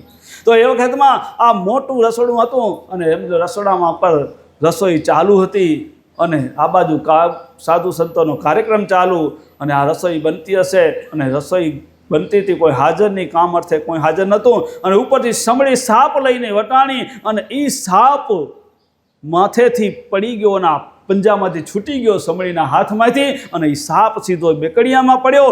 એ દ્રશ્ય કૂતરીએ જોયું. હવે કૂતરીએ જોયું અને એને થયું કે આ તો બહુ અનિષ્ટ થયું, ખોટું થઈ ગયું. હવે કૂતરીની ભાષા સમજે કોણ? હવે સમજે તો કોઈ નહીં, પણ રોજ સમજી લો કે એ સંતોના અન્ન ખાતી હતી અને મનથી થયું કે જો આ બધા સંતો ભેગા થયા જો ખાશે તો બધા મૃત્યુ પામશે, એના કરતાં હું એકલી સમજી લો કે એમાં જાઉં તો મારો એકનો પ્રાણ જશે પણ આ બધા બચી જશે. અને એ કૂતરી એના સંસ્કારથી એમાં પડી, વફાદારી એને નિભાવી. સમજી લો કે જેનું ખાધું એને વફાદાર રહી. કૂતરી સમજી લો કે જ્યાં બેકડિયામાં જ્યારે રસોડું લેવા આવ્યા બીજા હારથિયા ત્યારે દોડીને પડી ગઈ અંદર ઓનામાં બેકડિયામાં. હવે ગરમ સમજી લો કે ધગધગતો ઘરમાં ગરમ શીરો હોય એમાં સમજી લો કે બચે ખરી. આખી કૂતરી પડી તો ખરી, મરી ગઈ. અને આ બધા એકવાર તો માનસ એવું હોય ને આ ક્યાં બગાડ્યું કૂતરીએ. પહેલું બધા એમ કે કૂતરીએ ક્યાં બગાડ્યું કે ટાણામાંથી રસોઈ બગાડી. હવે એને ફગાવો પરા અને પરા જઈને જ્યાં બેકડીયું ખાલી કરે ને અને તળિયામાંથી સાપ નીકળ્યો તો એ પાછું દરેકના વિચાર બદલ્યા કે આ તો કૂતરી બગાડ્યું નથી, આજે આપણું જીવન બચાવ્યું હોય, જીવન બચાવ્યું. જો આ કૂતરી આજે એને પ્રાણની આહુતિ ન દીધી હોત તો આજે આપણા બધાના પ્રાણ ગયા હોત. ત્યારે સાધુ સંતોને ફિકર થઈ અને બધાએ પોતપોતાનું પુણ્ય અર્પણ કર્યું. હે પ્રભુ, કે અમારી તપસ્યાથી આજે અમે જે કંઈ પુણ્ય કમાણાય આ કૂતરીને અર્પણ કરી રહ્યા, એના જીવનો તમે પ્રભુ ઉદ્ધાર કરો. એ કૂતરીને એનું પોતાનું પુણ્ય અર્પણ કર્યું અને એ જગ્યાએ તાળનું ઝાડ ઉગ્યું. એ જગ્યાએ તાળનું ઝાડ ઉગ્યું. દિવસો જતા એ ઝાડ મોટું થયું ને ઝાડની અંદર બાળકના રોવાની અંદરથી અવાજ આવવા માંડ્યો. અને ત્યાં મઠમાં રહેવાવાળા સાધુ વિચાર અવાજ આવે ક્યાંથી રો? બાળકનો રોવાનો. અને જે ઝાડને જોયું ઝાડમાંથી અવાજ આવેલો એટલે ઝાડને એમ તો માંગી જોયું, કાપી જોયું અને અંદર ઝાડમાં તાળના ઝાડમાંથી બાળકી નીકળી. કેમ કે આમ તો માના પેટે જન્મે એમ તો મનુષ્ય, પણ આ ઝાડમાંથી જન્મી બાળકી. કારણ કે સર્વે સંતોના પુણ્યના પ્રતાપે એ જીવાત્મા પ્રગટ થયો તો પાછો. એ સામાન્ય જીવ નહોતો, એ હતી કૂતરી, પણ દરેક સંતોએ પોતાનું પુણ્ય અર્પણ કર્યું હતું એ કૂતરીને. એટલે તાળનું ઝાડ ઉગીને તાળના ઝાડમાંથી એમ દીકરી આવી. અને એ દીકરીને હવે એમ કોણ ઉછેર કરે? એ જ આશ્રમમાં ત્યાં મઠની અંદર સાધુ સંતોએ અને એમ લાલન પાલન કરી સંસ્કાર દઈને મોટી કરી. અને એમ લોકો આશ્રમમાં મોટી થતી જાય અને એને જેમ એમ લોકો એનાથી થાય સેવા કરે, સાધુ સંતોને મદદ કરે, મોટી થતી જાય. એમ લીપણ ગુપણ કરે, ફૂલડા લઈ આવે, સેવા પૂજા હારું. આવા દિવસો વીતવા માંડ્યા. આમ દિવસો વીતતા વીતતા એક દિવસ ઉંમરલાયક થયેલી આ દીકરી અને ત્યાં રાજા હરિશ્ચંદ્ર જંગલમાં મુગલા રમવા ગયા, શિકાર કરવા ગયા. અને આ દીકરી ફૂલ તોડવા ગઈ હશે, જેને કહેવાય પૂજન માટે ફૂલના તોડવા ગઈ હતી. આ દીકરીના રૂપ જોઈ રાજાને મોહ થયો કે આ દીકરી, આ જો અમલો રાજરાણી થાય તો મારું રાજ શોભે કે? તો કે આ રાજરાણી થાય શોભે એવી રૂપની અંબાર ભગવાને રૂપે દીધું હતું. એટલે કીધું કે હવે આ દીકરીનો હાથ માંગું એના માવતર કને જઈને.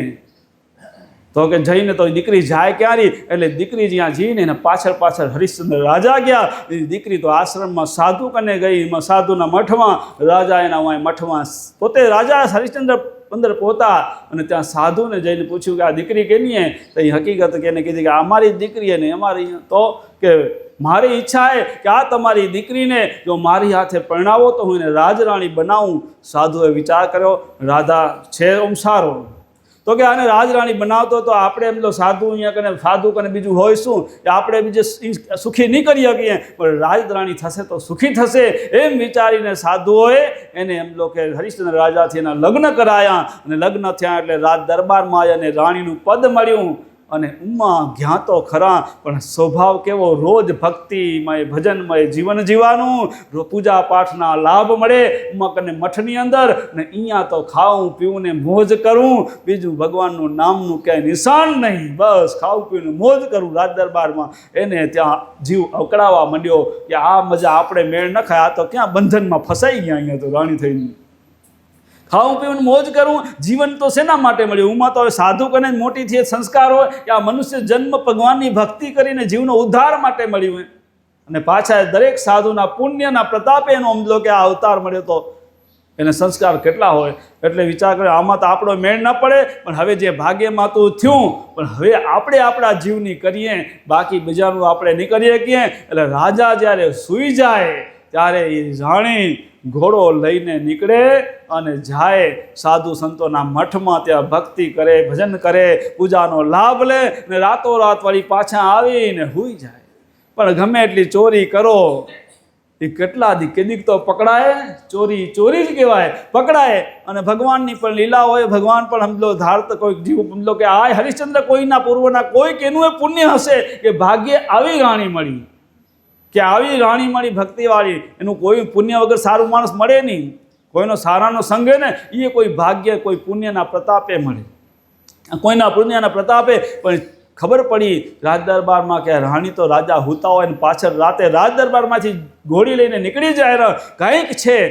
એટલે રાજાને જાણ કરી, રાજા તમે તો રાતે હુતા મૂકીને રાણી ક્યાંક જાય ઘોડી લઈને.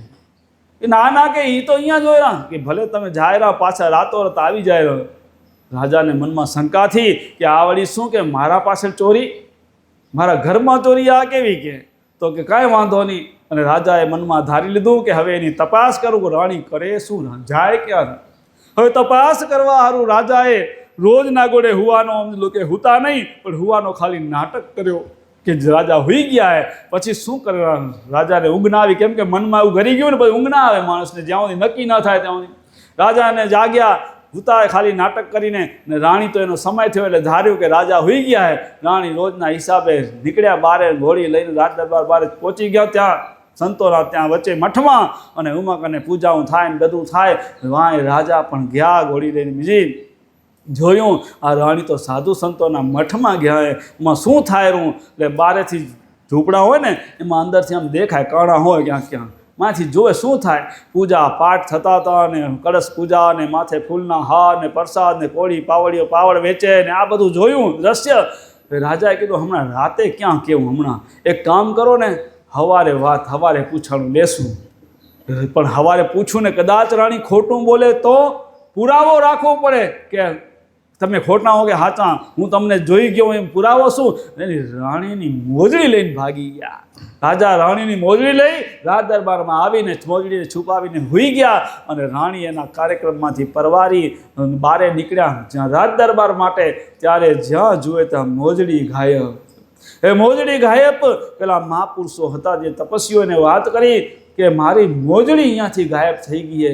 ઘરે જવા અહીંયા નીકળી પણ મોજડી દેખાતી નથી. પેલા મહાપુરુષોએ ધ્યાન લગાવીને જોયું કે આ બીજું કોઈ નહીં, રાજા પોતે તમારી પાછળ આવ્યા હતા અને મોજડીની ચોરી રાજા કરી ગયા. કાંઈ વાંધો નહીં કે. અને બધા જ સમજો કે એ વખતે ગતગંગા છે ને એક મતની હતી. અત્યારે આપણે બેઠા એને બધાની એક મત થાય ખરી? મુંડે મત ફેર બધાની એક મત થાય જ નહીં. અત્યારમાં આમ એક લાઈનમાં આમ લો ચેક કરો ને બધાની મતમાં ફેર આવે. એક મતની ગતગંગા, એક ભાવની. અને એ બધી ગતગંગા ભેગી થઈ, મહાપુરુષો ભેગા થઈ અને અલખને આરાધના કરીને અરસમાંથી એવી ને એવી બીજી મોજડી ઉતરી અને રાણીને કીધું જાઓ હવે આ પહેરી જાઓ તમે. અને એ મોજડી પહેરીને રાણી રાજ દરબારમાં આવ્યા. નિત્ય નિયમ પ્રમાણે પાછા આવીને હોઈ ગયા. હવારથી પરવારીને રાજાએ પ્રશ્ન કર્યો, રાણી રાતે તમે મને હૂતો મૂકીને ક્યાં જાઓ? કે ક્યાંય નહીં, કે અહીંયાથી હું તમારે અહીંયા ક્યાંય જોઈ મને જતા તમે ઉઠો તો હું ઉઠું રહીને ભેગા હુઈ રહ્યા ભેગા ઉઠી ક્યાંય કઈ જાઉં હું તમને મૂકીને? જો ખોટું બોલવાની ના કીધી, સત્ય ચાલુ રાત ને દિવસ કીધું હોય ને, પણ બીજાનું અહિત થાય એવું ખોટું ન બોલવું. પણ ધર્મની રક્ષા માટે ખોટું બોલો એ ખોટું નથી. ધર્મની રક્ષા માટે તમને સમજી લો કે અહીંયા કરે સંપ્રદાયમાં ઘણી જગ્યા હોય કે તમે આ સંપ્રદાયમાં શું કામ જાઓ? તો તમે અમે પોતે હતા ને, અમારી વાત કરું, અમે પોતે હતા તો અમે એમ લો કે પીરાણે જતા ને તો કહેતા કે વીરપુર ગયા ઉમા ગયા નાનકડા હતા તઈ. કેમ કે અમે સતપંથી પરિવાર બધો. દાદાના ગુરુ માવજી બાપુજીના ગુરુ શિવગણદાસ મહારાજ, મારા ગુરુ શિવગણદાસ મહારાજ. પણ નામ ઉબાજુ તપાસ ઘણી થાય એટલે કઈ વીરપુર ગયા હતા, ઉમા ગયા હતા. ઘરેથી ક્યાંક નીકળી જાવ 2 થી 4 દી ઘર બંધ હોય તો પૂછે ને ક્યાં ગયા હતા, પડોશી પૂછે કે ઉમા ગયા હતા ઉમા ગયા હતા. પણ સાચું કહો તો પેલા ઘણા અમે નહીં બીજા એમ કહેતા ક્યાં ગયા, ગામડે ગયા ઉમા ગયા ને બધા એવી સ્થિતિ હતી. સત્ય બોલવું જેને કહેવાય, નકો બીજા ઉપાધિઓ કરતા. કેમ કે ધર્મને માટે એમ જો ધર્મના માર્ગે હાલો તો ઉપાધિઓ બી થાય જ, ઉપાધિઓ થાય. એમાં રાણીએ પણ ત્યાં આમ લો કે ખોટું બોલ્યા એટલે અહીંયા તો કીધું સત્ય ચાલુ રાત ને દિવસ. પણ ધર્મની રક્ષા માટે છૂટે કે જેમાં એનું બીજાનું અહિત થાય ખરું, બીજાનું અહિત ન થવું જોઈએ, બીજાનો ફાયદો જ થવો જોઈએ. એ જૂઠ પણ સત્ય છે.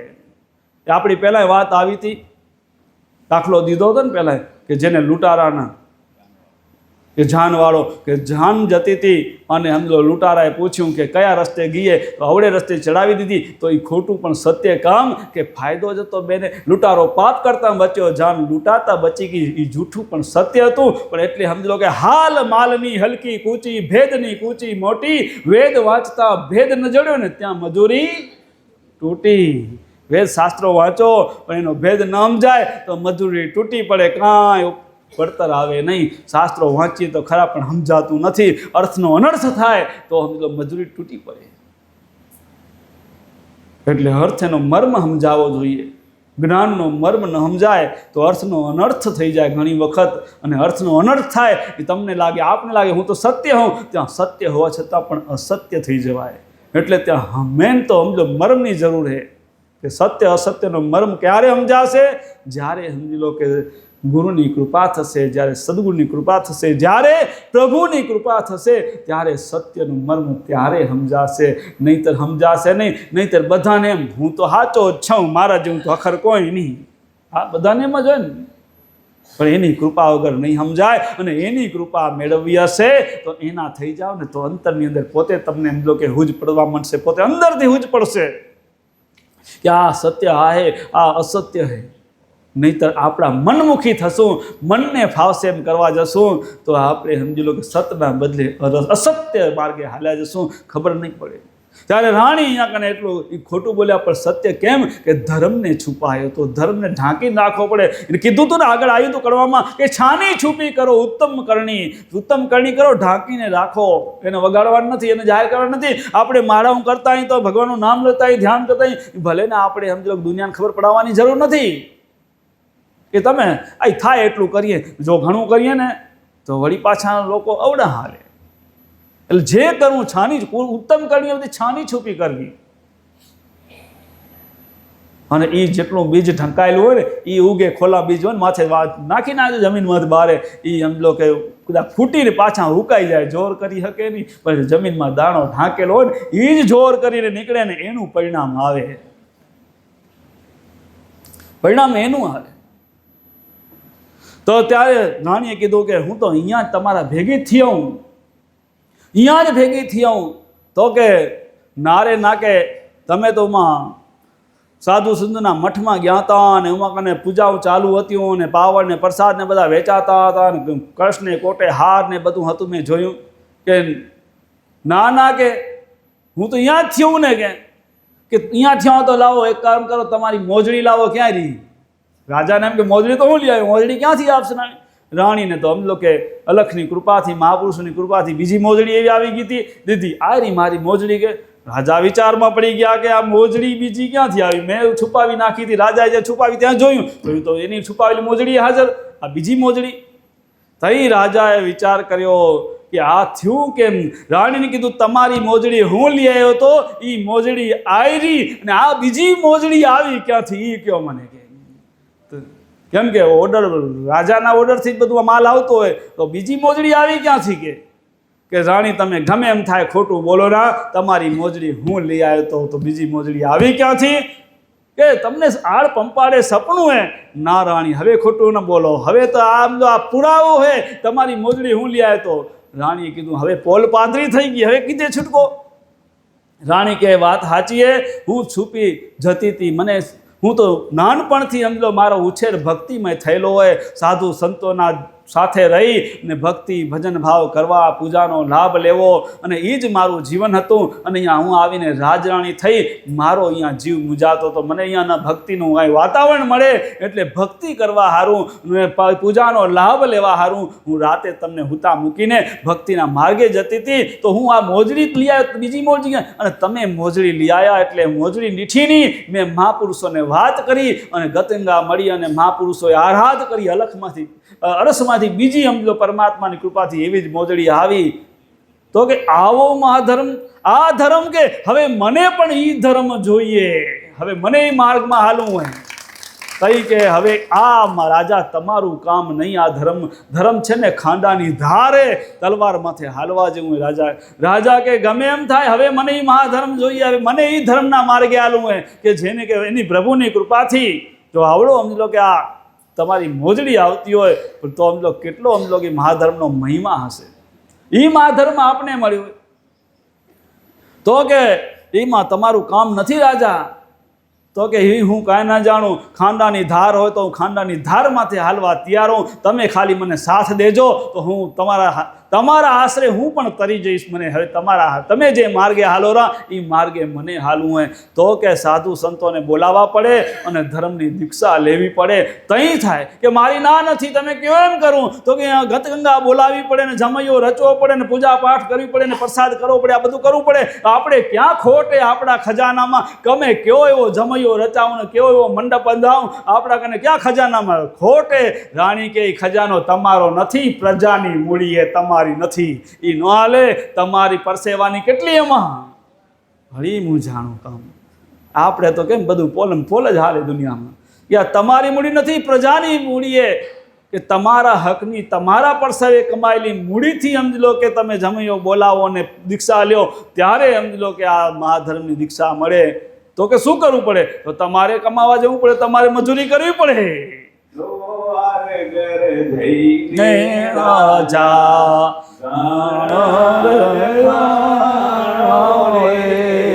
ઈ પૂંજીએ કાકણ બંધાયોજી. લોહારના ઘરે જઈ ત્યાં આમ લો ઘણ ખણો મજૂરી કરો અને પછી ઈ પૂંજી એટલે ઈ પૈસા મજૂરી આવે ને ઈ મજૂરીમાંથી તમે તમારા કાંકણ બંધાવો, જમૈયો રચાવો અને પ્રસાદ કરો, ત્યારે સમજી લો કે તમારું સમજો કલ્યાણ થાય. તો કે ભલે તમે કયો એમ કરું, હવે મારે ઈ ધર્મના માર્ગે હાલવું, તમારા માર્ગે હાલવું, તમે જે માર્ગે હાલો રા એ માર્ગે મને હાલવું. તો કે ભલે જાઓ. અને રાજા પહેલાં ખબર ને રાતે વેશ પલટો કરી નગર ચર્ચા જોવા જતા કે નગરમાં કેવું હાલે. રાતે રાજા નીકળે ઘણી વખત કે નગરમાં કેવી વાતો થાય રહ્યું પોતાના વિશે, કે કોઈ જગત નગરમાં કોઈ દુઃખી નથી, નગરમાં કોઈ અડચણું નથી, એ રાતે તપાસ કરે. એમ રાજા પોતાનો વેશ બદલી અને લુવારના ત્યાં મજૂરી કરવા ગયા. લુવાર કામ તો પોતે ન જાણે પણ સમજો ગણ ખણી કે એટલે લુવાર ઘરે ખણ ખણે અને ઘણના ઘા આ મારે અને લુવારગર ઘણ ખણી અને રોજ રાતે મજૂરી કરતાં કરતાં પૈસા ભેગા કરતાં કરતાં એ પૂંજી ભેગી કરી અને એનાથી પછી જમૈયો રચાયો, ગંગા બોલાવી અને પૂજા પ્રસાદ બધું થયું અને એને દીક્ષા લીધી. અને એને દીક્ષા લીધીને એમાં એના ગુરુએ ખાલી એટલું જ કીધું કે તારે સત્ય હાલવું અને બોલેલું વચન કદી ફરવું નહીં. કેટલી વાર લાગે?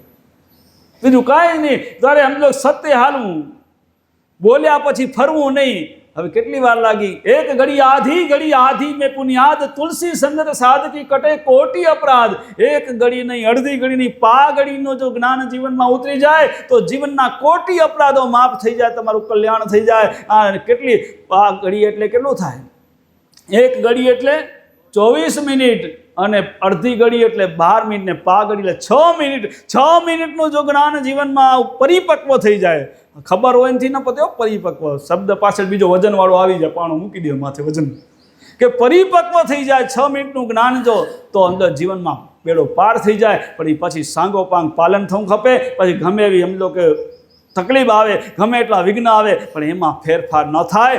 મેરુ ડગે પણ મન ન ડગે, ભલે ભાંગી પડે બ્રહ્માંડ ગમે એ થનારું થાય પણ સમજો પછી ચલામાં ન થાય. મન નક્કી થઈ ગયું. એમ આ રાજા હરિશ્ચંદ્રના ગુરુએ એટલું કીધું, તારે સત્ય હાલવું અને બોલ્યા પછી ફરવું નહીં. આટલું એને પકડી લીધું. બસ મારા ગુરુનું વચન આ એની ખાંડાની ધાર. અને ત્યાંથી પછી ચાલુ થયું. અને એ વખતના સમયની અંદર ઘણા મહાપુરુષો તપસ્વીઓ એવા હતા, જેમ નારદ મુનિ છે ને એને 3 લોકની વિજા હતી, જ્યાં મજા આવે ત્યાં જાય.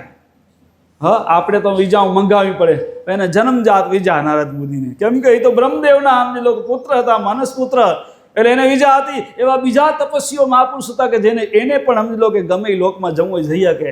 અહીંયાથી એ આપણે વિશ્વામિત્ર હતા, વશિષ્ઠ ઋષિ હતા, એ બધાએ દેવલોકમાં જઈ શકે અને પાછા અહીંયા આવી શકે. ત્યાં દેવલોકની અંદર સભા ભરાણી, ત્યાં ઋષિઓ ભેગા થયા બધાએ અને બધાએ બેઠા હતા.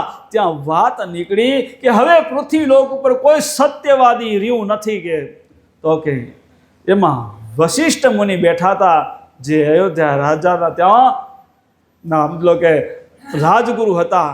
એને વશિષ્ઠ ઋષિએ કીધું કે એવું નથી કે ઇન્દ્રદેવ કે આ પૃથ્વી લોક ઉપર અયોધ્યાનો રાજા હરિશ્ચંદ્ર અત્યારે પણ સત્યવાદી હે, બોલે પાડે એ કદી ફેર ન થાય.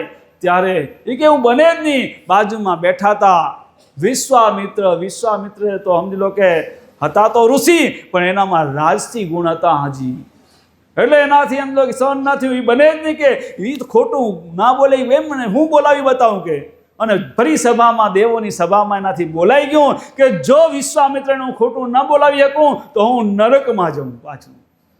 હવે ઋષિનું વચન પોતાનું અને પોતને જ નડે, બોલાય તો ગયું. હવે જો વિશ્વામિત્ર ખોટું ન બોલે, હરિશ્ચંદ્ર ખોટું ન બોલે તો વિશ્વામિત્રને નરકમાં જવું પડે. હવે બોલાઈ ગયું આવેશમાં આવીને, હવે કરવું શું કે હું પરીક્ષા લઉં ને જો ખોટું ન બોલે તો મને કહેજો, ને ખોટું બોલાવીને રહું. તો વશિષ્ઠ ઋષિ કે કરો તમે તમારો પ્રયાસ થાય એટલો, પણ એ ખોટું નહીં બોલે. એ તો તમે તો વખાણ કરો તમારો યજમાને, એટલે એ યજમાને એટલે નહીં, એ સત્યવાદી છે. ત્યારે એમ વિશ્વામિત્રની પરીક્ષા કરવાનું ચાલુ કર્યું. અને વિશ્વામિત્રની તપસ્યા એટલી હતી 60,000 વર્ષની, એ ધારે એવા રૂપ લઈ શકે, ધારે એમ કરી શકે. અને એ વખતે વિશ્વામિત્રે આવી અને હમલો કે કઈક પ્રકારનું હમલો કે પોતે ભૂનનું સ્વરૂપ લીધું, નગરમાં બધી ખેતીવાડી બગીચા ઉજાડી નાખ્યા, નાટક કરી અને પછી ભૂંડ ક્યાં જડે નહીં, બધા દોડી દોડી થાકા. પછી રાજા પોતે સ્વયં ગયા, ત્યારે પછી બ્રાહ્મણનું રૂપ લઈને રાજાને છેતર્યા, રાજાને છેતરીને રાજપાઠ બધું લઈ લીધું વિશ્વામિત્રે. કેમ કે ટૂંકમાં કેવું પણ બહુ કાંટો હારો દોડતો જાય. તો વિશ્વામિત્ર કને રાજપાઠ બધું વિશ્વામિત્રે બધું જ લઈ લીધું, હરિશ્ચંદ્ર કને રાજપાઠ, અને પછી છેલ્લી બાકી દક્ષિણામાં પાછું માગ્યું કે બધું દીધું, હવે દક્ષિણા દેવી પડે માથે, ત્યારે તમારું બધું. તો દક્ષિણામાં તો કે શું, તો દક્ષિણામાં કે સવાભર સોનું દેવાનું માગ્યું, સવાભર સોનું દક્ષિણા જે માગો એમ કે રાજા કહી દે માગો, એ પછી માગે દેવું પડે કે સવાભર સોનું. હવે રાજા કને બધું જ લઈ લીધું, કાંઈ રહેવા ના દીધું, છેતરીને રાજા કને લઈ લીધું. પછી રાણીના શરીરમાં હતા અંગમાં જે દાગીના, પછી કુંવરના આમ જો શરીરમાં જે દાગીના હતા એ એમાં રૂપ બદલીને ઉને છેતરીને બધું લઈ આવ્યું. બધા કેમ કે પરિવાર તો એવો હતો દયાળુ કે એકબીજા કને ઉમાં જઈને ગરીબ થઈને ભિખારી થઈને ઓમ તેમ કરીને દુખિયા થઈને બધું આસ્તે આસ્તે બધું છીનવી લીધું. ન રાજાના શરીરમાં કાંઈ સોનું રહ્યું, ન રાણીના શરીરમાં, કુંવરના શરીરમાં, અને રાજ દરબાર તો દેવાઈ ગયો દાનમાં. હવે કાંઈ મળે નહીં, કે હવે લાવો, અને જ્યાં અહીંયા જોવે તો કાંઈ મળે નહીં. હવે શું કરવું? રાજા કે હવે સોનું તો મારા કને છે નહીં, બધું દેવાઈ ગયું, શું ક્યાંથી દઉં? તો કહી દો એટલું કે મારાથી નહીં દેવાય, મારી વાત હતી ફે ફોક, તો હમણાં તમને પાછું રાજ દઈ દઉં. હરિશ્ચંદ્ર કે મારા ગુરુનું વચન કે આ મેં કીધેલું વચન મારાથી ફરાય નહીં, મેં જે બોલ્યો તો એ સત્ય જ થઈને રહેશે, એ તમને મળી રહેશે, હું તમને ગમે એમ કરીને દઈશ, ચૂકવીશ. કે ગયા ઘરે રાણી કને જઈને એને વાત કરી કે બિના આવી બનીએ, આ બધું હમણાં બેઠા આ આપણું હવે નથી, આ બધું વિશ્વામિત્રનું થઈ ગયું, અને હવે સવાબાર સોનું દેવાનું બાકી, હજી બાકી રહ્યું હે, એ ક્યાંથી દેશું? કે હવે કાંઈ છે નહીં આપણા કને. રાણીએ હિંમત દીધી, એમાં શું તમે બીતા હશો, હજી તો આપણા કને 3 રતન બાકી હે. કે 3 રતન હે? તો કયા? તમે, હું ને આપણો દીકરો રોહિદાસ વેચાઈ જશું, પણ વચન ખોટું નહીં કરીએ, વચન પાળશું, આપણે સતના માર્ગે હાલશું. અને વચનને ખાતીરી 3 કાશીની બજારમાં 3 વેચાણા. એ કાચીની બજારમાં કોઈ વેચાવું હોય ને, પહેલાં એવું તો માથે ઘાસનો ભારો લઈને ઊભું રહે, એને એમ લો કે બોલી અને વેચાતા લઈ જાય, અને પછી એના કારણે દાસ થઈને રહેવાનું જીવનભર, જે એનો આદેશ હોય એ પ્રમાણે કરવું પડે.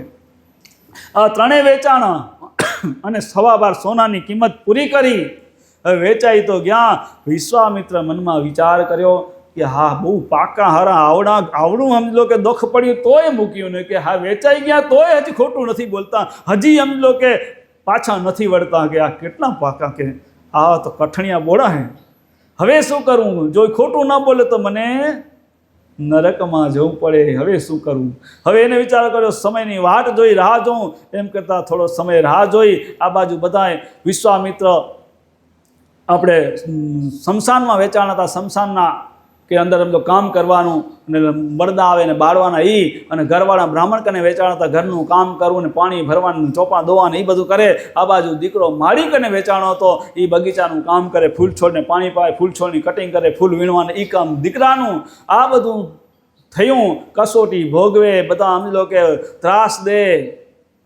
આ બાજુ બ્રાહ્મણ તો એમ લો કે ઘરવાળાને ત્રાસ દે, બધા ત્રાસ, આ બધા પરિવારને ત્રાસ પડે, પણ છતાંય સમજી લો કે જ્યારે પાછા ન પડે. અને જોયું આવડો ત્રાસ પડ્યો તોય હજી એમ લો કે પાછા નથી હટતા સતના માર્ગથી. એટલે હવે જો સતના માર્ગથી હટાવવા, હવે છેલ્લી કસોટી કરું, આકરી કસોટી. અને આકરી કસોટીમાં પોતે લીધું નાગનું રૂપ.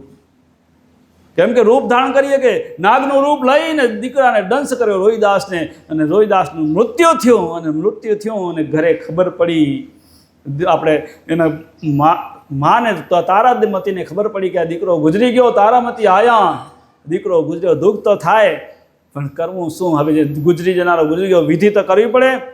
હવે વિધિ કરવા માટે હાથમાં દીકરાને લાશ લઈને જાય શમશાનની અંદર, અને શમશાનમાં ગયા, અને શમશાનની અંદર જઈને અગ્નિ માટે દેવા માટે વિનંતી કરી કે આ મળદું બાળવું હોય તો અગ્નિ સંસ્કાર દેવાય. અને સામે રાજા હરિશ્ચંદ્ર પણ વર્ષો વીતવાના કારણે ચહેરા બધા ફેરફાર થઈ ગયા હતા. હવે રાજા હોય ત્યાં ક્યાં સમજો કે રાજ દરબારનું સુખ, અને ક્યાં સમજો શમશાનમાં જંગલમાં નદી કિનારે પડ્યું રહેવું, અને સમજો મળદા બાળવાને કેવા થઈ જાય, દાઢી બાવા જેમ વધી ગયું હોય. એ દાઢી બાઢી વધી ગયેલું અને ચહેરા ફેર થઈ ગયા, ઓળખે નહીં એકબીજાને. ને આ બાજુ દીકરાને બાળવાનું કે લાવો દાણ ચૂકવો કર, પેલા દાણ શબ્દ વપરાતો હોય, દાણ ચૂકો અને દીકરાને તમે દો કે અગ્નિ સંસ્કાર. તો કે અમારા કને દેવા યોગ્ય કાંઈ તમને છે જ નહીં, કે તમે અમે પહેરે લુગડે અહીં ક્યાંથી તમને દાણ ચૂકવીએ. કે એ રાણીની નળીમાં એક માળા હતી પહેલાંની જૂની, એ માળા હતી. એ માળા રાજાએ જોઈ એટલે કીધું આ તો રાણીની માળા હે, બીજા કેની નથી. એટલે પૂછ્યું કે આ માળા કેની હે તમારા ગળામાં? કે તો કે આ માળા તો મારી છે. કે તો કે આ માળા તમારી, તમે છો કોણ? તો હું તારામતી, અયોધ્યાના રાજા હરિશ્ચંદ્રના ધર્મપત્ની તારામતી હું. કે એમ?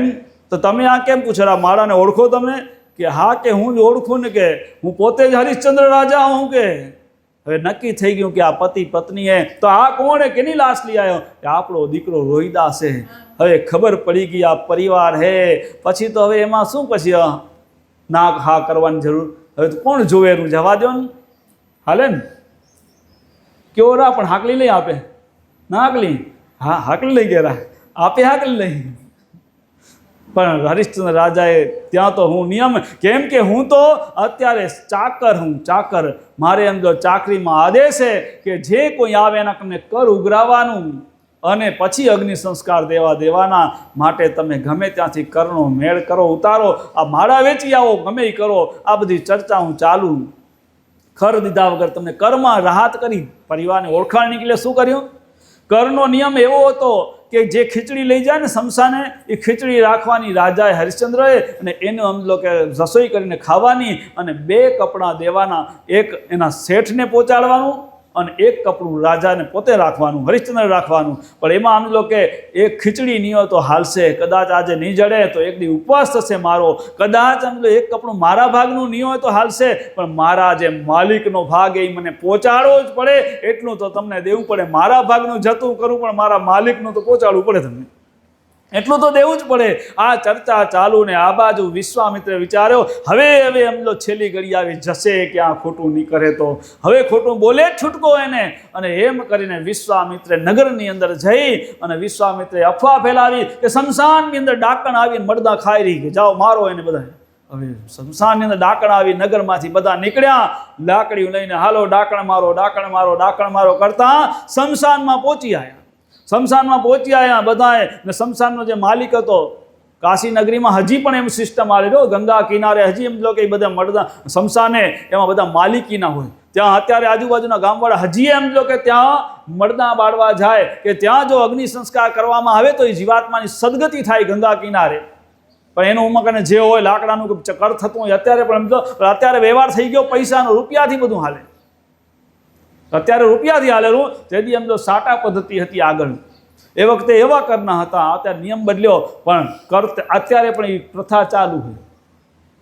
માણસો બદલી ગયા છે, બધા બદલી ગયા છે, પણ પ્રથા હજી બદલી નથી. પ્રથામાં હજી ચાલુ છે અત્યારે પણ કાશી નગરીની અંદર.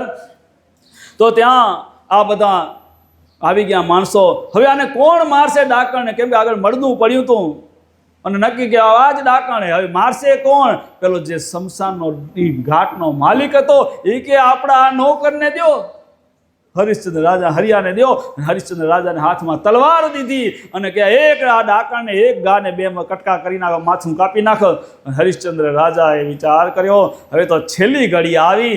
તઈ જરાક એનું હૃદય ગભરાણું. હરિશ્ચંદ્ર રાજાને જરાક મન ડગ્યું. તઈ રાણીને ઈશારો કર્યો, રાણી હવે તમે કહો કે આ સત્ય તમે ધર્મના માર્ગે હાલવામાં, ખાંડાની ધારમાં હાલવામાં હવે તો છેલ્લી ઘડી આવી. હવે તો એક ગાને 2 ટુકડા થશે. તારો ભગવાન ગયો ક્યાં? કે તે ભગવાન કે ક્યાંય નથી ગયો. એ તો તમારા પાછળ ઉભો. તમે તમારું કામ કરો, એ એનું કામ પોતે કરશે. તમે તમારું કામ કરો.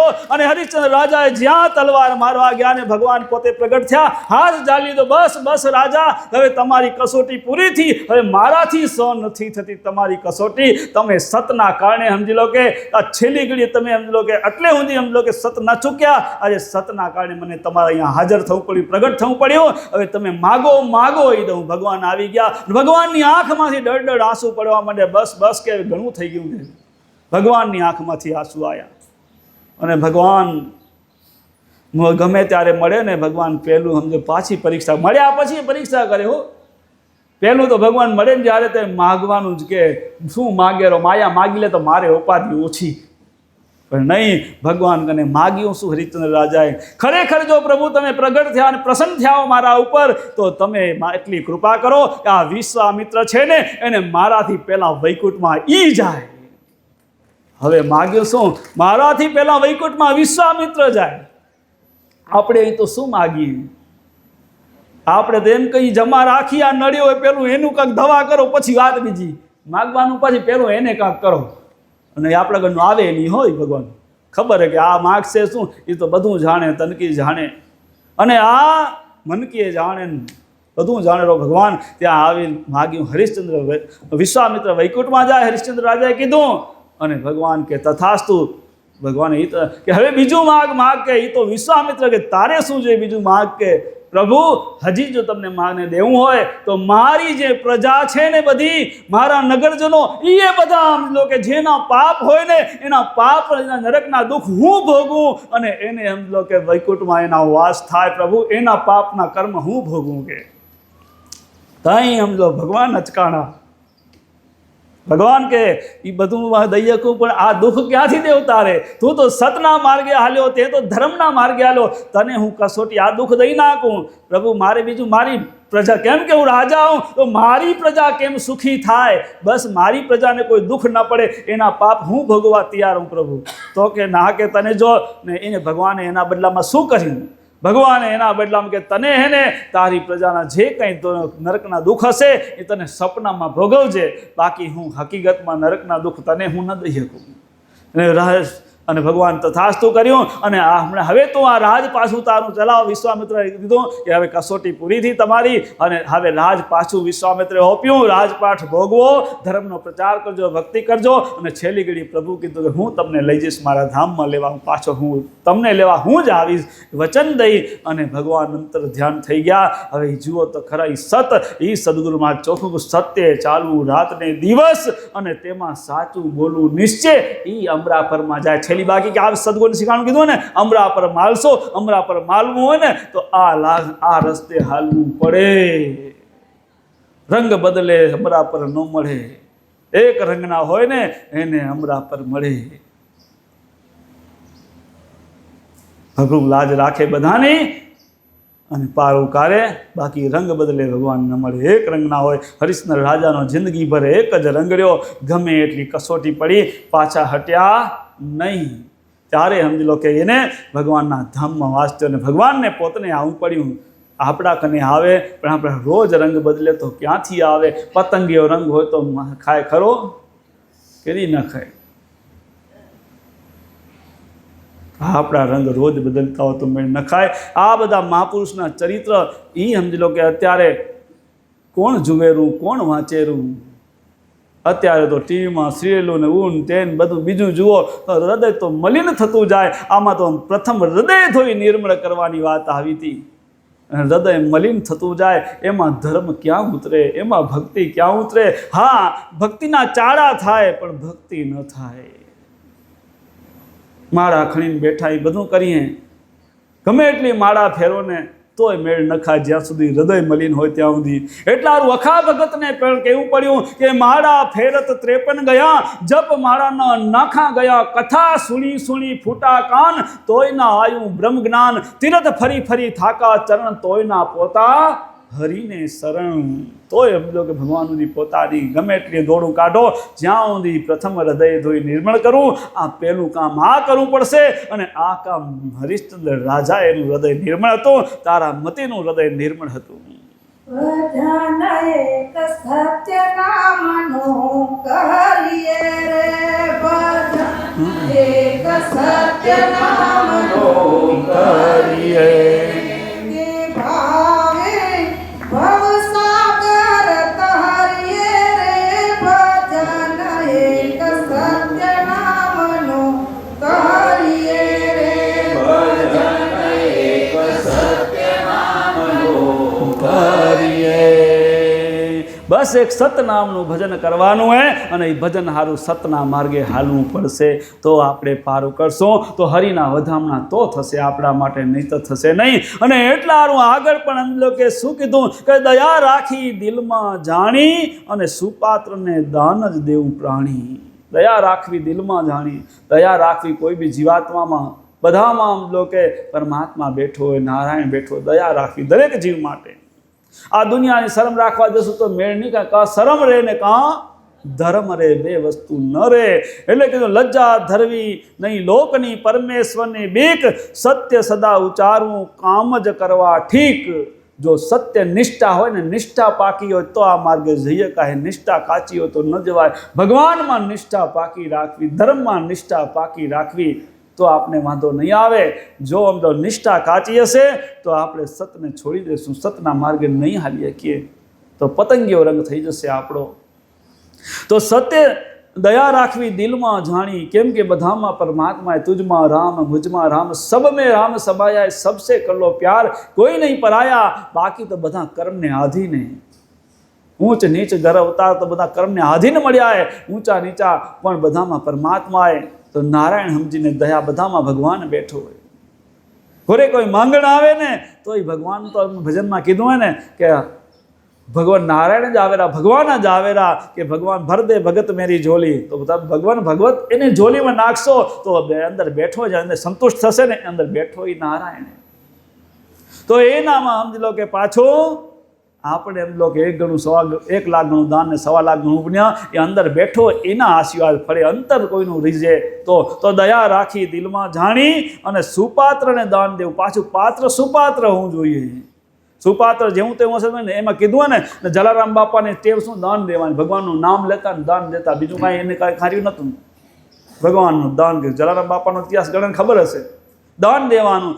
દેને કો ટુકડા લેને કો હરિનામ, તેને હરી છે ઢુકડો. બસ ભગવાનનું કંઈ માગે એને ખવડાવો અને ભગવાનનું નામ લો, ભગવાન પોતે એને ઓડો આવી જશે. ભગવાન છેટો નથી એના માટે, પણ ભાવથી જોરાય. ઘરે મહેમાન આવ્યો અને મનમાં એમ થાય ક્યાં ખજાણા, તો ક્યાં મેળ ખાય.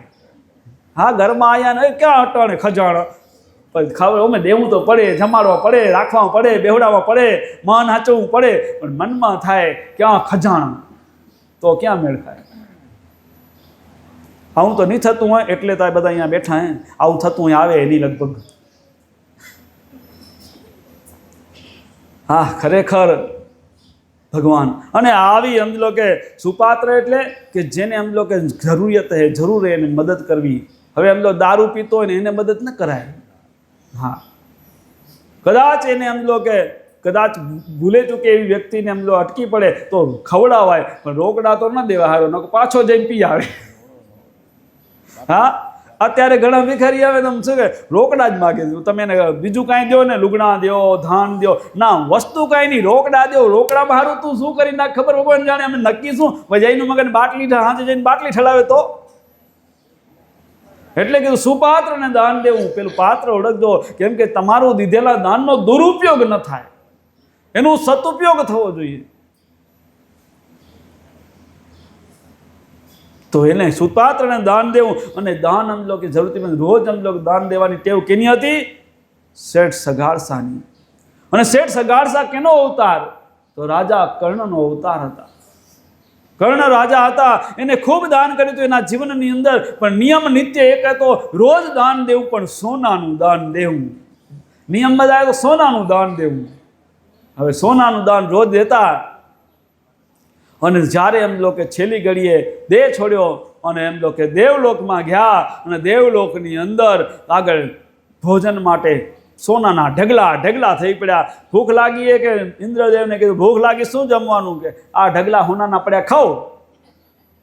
તો કે હોનું થોડું ખવાય, કે તો કે એ તો કે તમે જે વાવ્યું હોય એ જ ઉગે ને, હોનું જ વાવ્યા રાખ્યું બી શું વાવ્યું હોય, તો કે એનાથી થોડું પેટમાં લઈ ન ખાય. તો કે કેદી તમે અન્નદાન કર્યું? કે ના. કેદી અન્નદાન માટે કંઈ આંગળી ચીંધેલી કે? હા. કે એક વખત કે મારા કને બ્રાહ્મણ આવ્યો ભૂખ્યો, એને માગ્યું એમ ભિક્ષા, અને મેં સોનું દીધું, કે સોનું નથી જોઈતું, મને એમ લો કે ભોજન જોઈએ. તો મેં આંગળી ચીંધી કે જાઓ પાંડવોના દરબારમાં અન્નદાન થાય, પાંડવો તમને અન્નદાન કરશે. મેં ત્યાં પાંડવોના દરબારમાં આંગળી ચીધી હતી બ્રાહ્મણને, કે એ આંગળી તમારા મોઢામાં નાખો. અને કર્ણ રાજા મોઢામાં એની આંગળી નાખેરા અને અમીનો ઓડકાર આવ્યો ને તૃપ્તિથી. અને ત્યારે કર્ણ રાજા સ્વર્ગમાં કહેરા કે હવે મને પાછો મૂકો તો અન્નદાન કરીને આવું. હવે મને પાછો મૂકો, હમણાં અહીંયા નહીં, મને પાછો મૂકો હવે અન્નદાન કરવા માટે. અને પાછા શેઠ સગાડસાના રૂપે જગતમાં આવ્યા અને અન્નદાન કરવા માટે ઇન્દ્રદેવ પાછા લોકમાં મૂક્યા. અને જ્યાં અન્નદાનની ટેક લીધી કે રોજ એક કોઈ બી એમ લો કે બ્રાહ્મણ સાધુ કે કોઈ ગરીબને જમાડીને જમવું, નહીંતર મને જમવું ને પહેલું એને જમાડવું ને પછી મને જમવું. રોજનો નિત્ય નિયમ બનાવ્યો શેઠ સગાડસાએ. આમ દિવસો પસાર થવા માંડ્યા અને ભગવાનની તો ટેવ હે પહેલેથી, ભૂખે મારું ભોય પછાડું ને હવળી ઉતારું ખાલ, એટલું કરતા ના મળે તો પછી કરું ન્યાલ. ભગવાન એના સ્વભાવ પ્રમાણે હાલે ને ભગત એના સ્વભાવ પ્રમાણે હાલે. અને ત્યારે શેઠ સગાડસાની પરીક્ષા લેવા ભગવાને 7 દિવસ મુસળધાર વરસાદ વરસાય.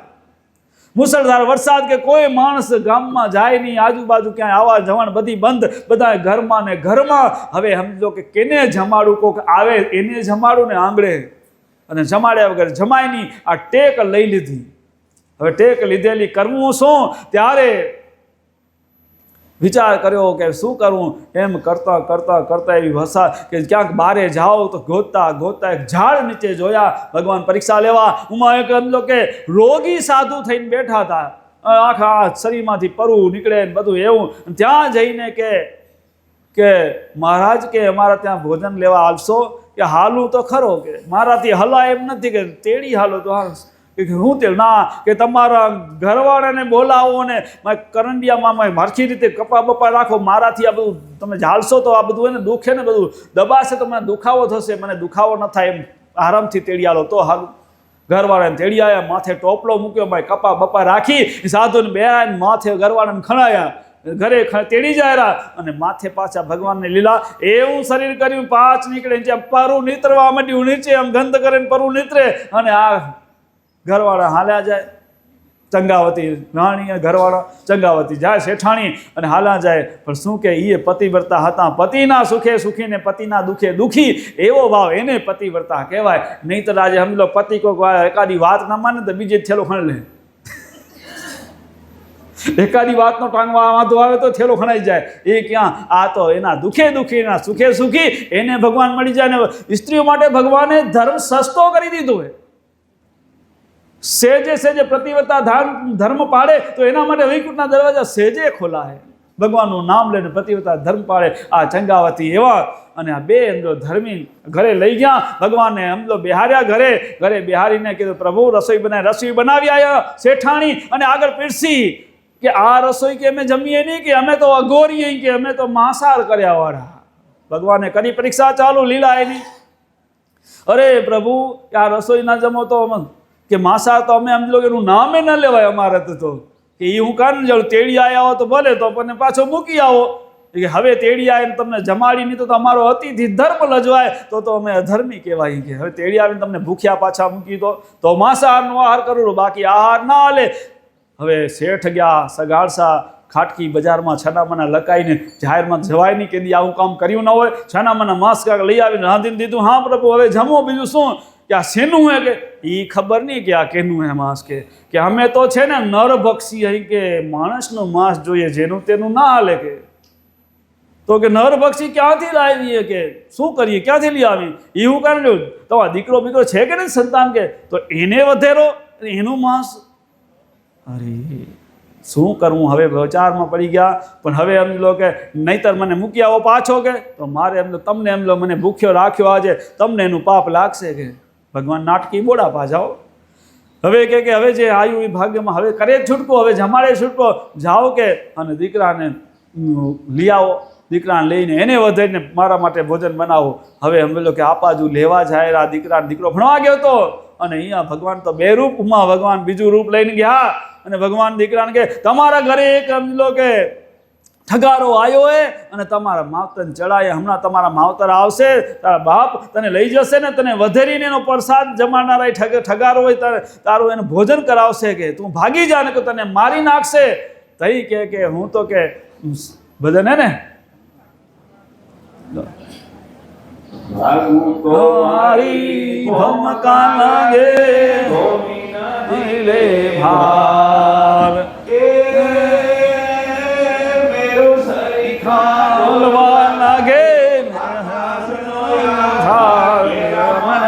માજા મૂકે ચેલૈયો સત ના ચૂકે માજા મૂકે ચેલૈયો સત ના ચૂકે આ ચેલૈયો કે એમ જો મેરામણ માજા મૂકી જાય દરિયો માજા મૂકે પણ આ ચેલૈયો કીધી સત ના ચૂકે આ સમજો ચેલૈયો આખો પરિવાર એવો સતના માર્ગે હાલવા વાળો કે ભલે કે એનો તો એના થકી તો આ મારો દેહ હે અને એને એમાં વાપરે મારું શું કે ભલે ને વાપરે એનો હક એ મારા માથે અને આયા ને લઈ ગયા ઉમાને એ દીકરા તને અમે શું કહીએ કે મને બધી ખબર પડી ગઈ હે કે ભગવાન બીજું રૂપ લઈને કહ્યા મને બધી ખબર હે તમારા દુઃખની કે ભલે તમારો આ દેહ ઉપર તમારો હક તમારા થકી તો આ દેહ મળ્યો હે ત્યાં આમ લોકો ચેલૈયાને વધારી માથું કરંડિયામાં મૂકી દીધું કે કંઈક જોઈને એમને યાદ કરશું અને આપણે પ્રસાદ બનાવ્યો અને જ્યાં ધરવા જાય ત્યાં કે તમને તો મસ્તકની માયા લાગી રે કે આ તો અમ લોકો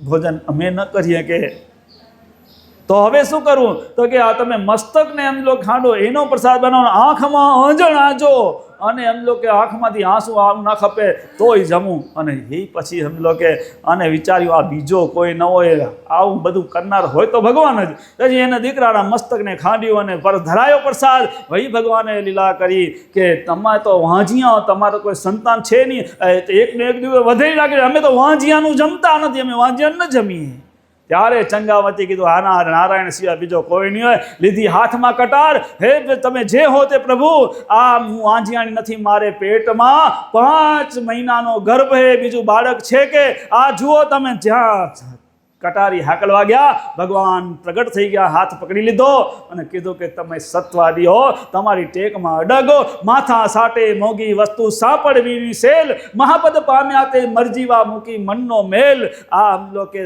આ દાન માટે આવા હિચકાણાની કે સતના માટે જે દાન દેવું પડે દાનની ટેક હોય ટેક એ માથા હાટે હોય એના કામ થાય તઈ આ ચેલૈયો સમજી લો કે ભગવાને સજીવન કરતો પાછો રમતો ગમતો ચેલૈયો પાછો આવી ગયો ને આ બાજુ સમજો ભગવાને દર્શન લીધા તમારી ટેક માથા હાટે હે અને ભગવાને વરદાન લીધું કે છેલ્લી ઘડીએ તમે મારા ધામમાં વાસ થશે તથાસ્તુ કરી ભગવાન અંતર ધ્યાન થયા આ સમજો દાન સુપાત્રને દાન દેવું ભાઈ સુપાત્ર જોવાનું જેને તેને દારૂડિયા બાવડિયાને દાન દેતા નહીં એને મદદ ન કરતા એ આપણા દાનનો દુરુપયોગ કરે પી જાય હા દારૂડિયો હોય તો એને ખવડાવવાનું પીવડાવવાનું જમાડવાનું કેમ કે અંદર બેઠો તો નારાયણ છે પાછો પણ આપણા પૈસાનું દારૂ ન પીવે જોવાનું આપણા પૈસાના માવા કોઈ ન ખાઈ જાય એ જોવાનું એટલે કે તેનો દુરુપયોગ ન થાય સદુપયોગ થાય એવી રીતે દાન દેવાનું એટલે કે દયા રાખી દિલમાં જાણી બધાથી દયા રાખવાની ગમે એવો જીવ હોય દરેકમાં કેમ કે નારાયણ બેઠો હોય અને સુપાત્રને દાન દેવું એટલે કે આપણા પૈસાનો દુરુપયોગ ન થાય વ્યસનમાં ના હાલે જાય એની કાળજી રાખવાની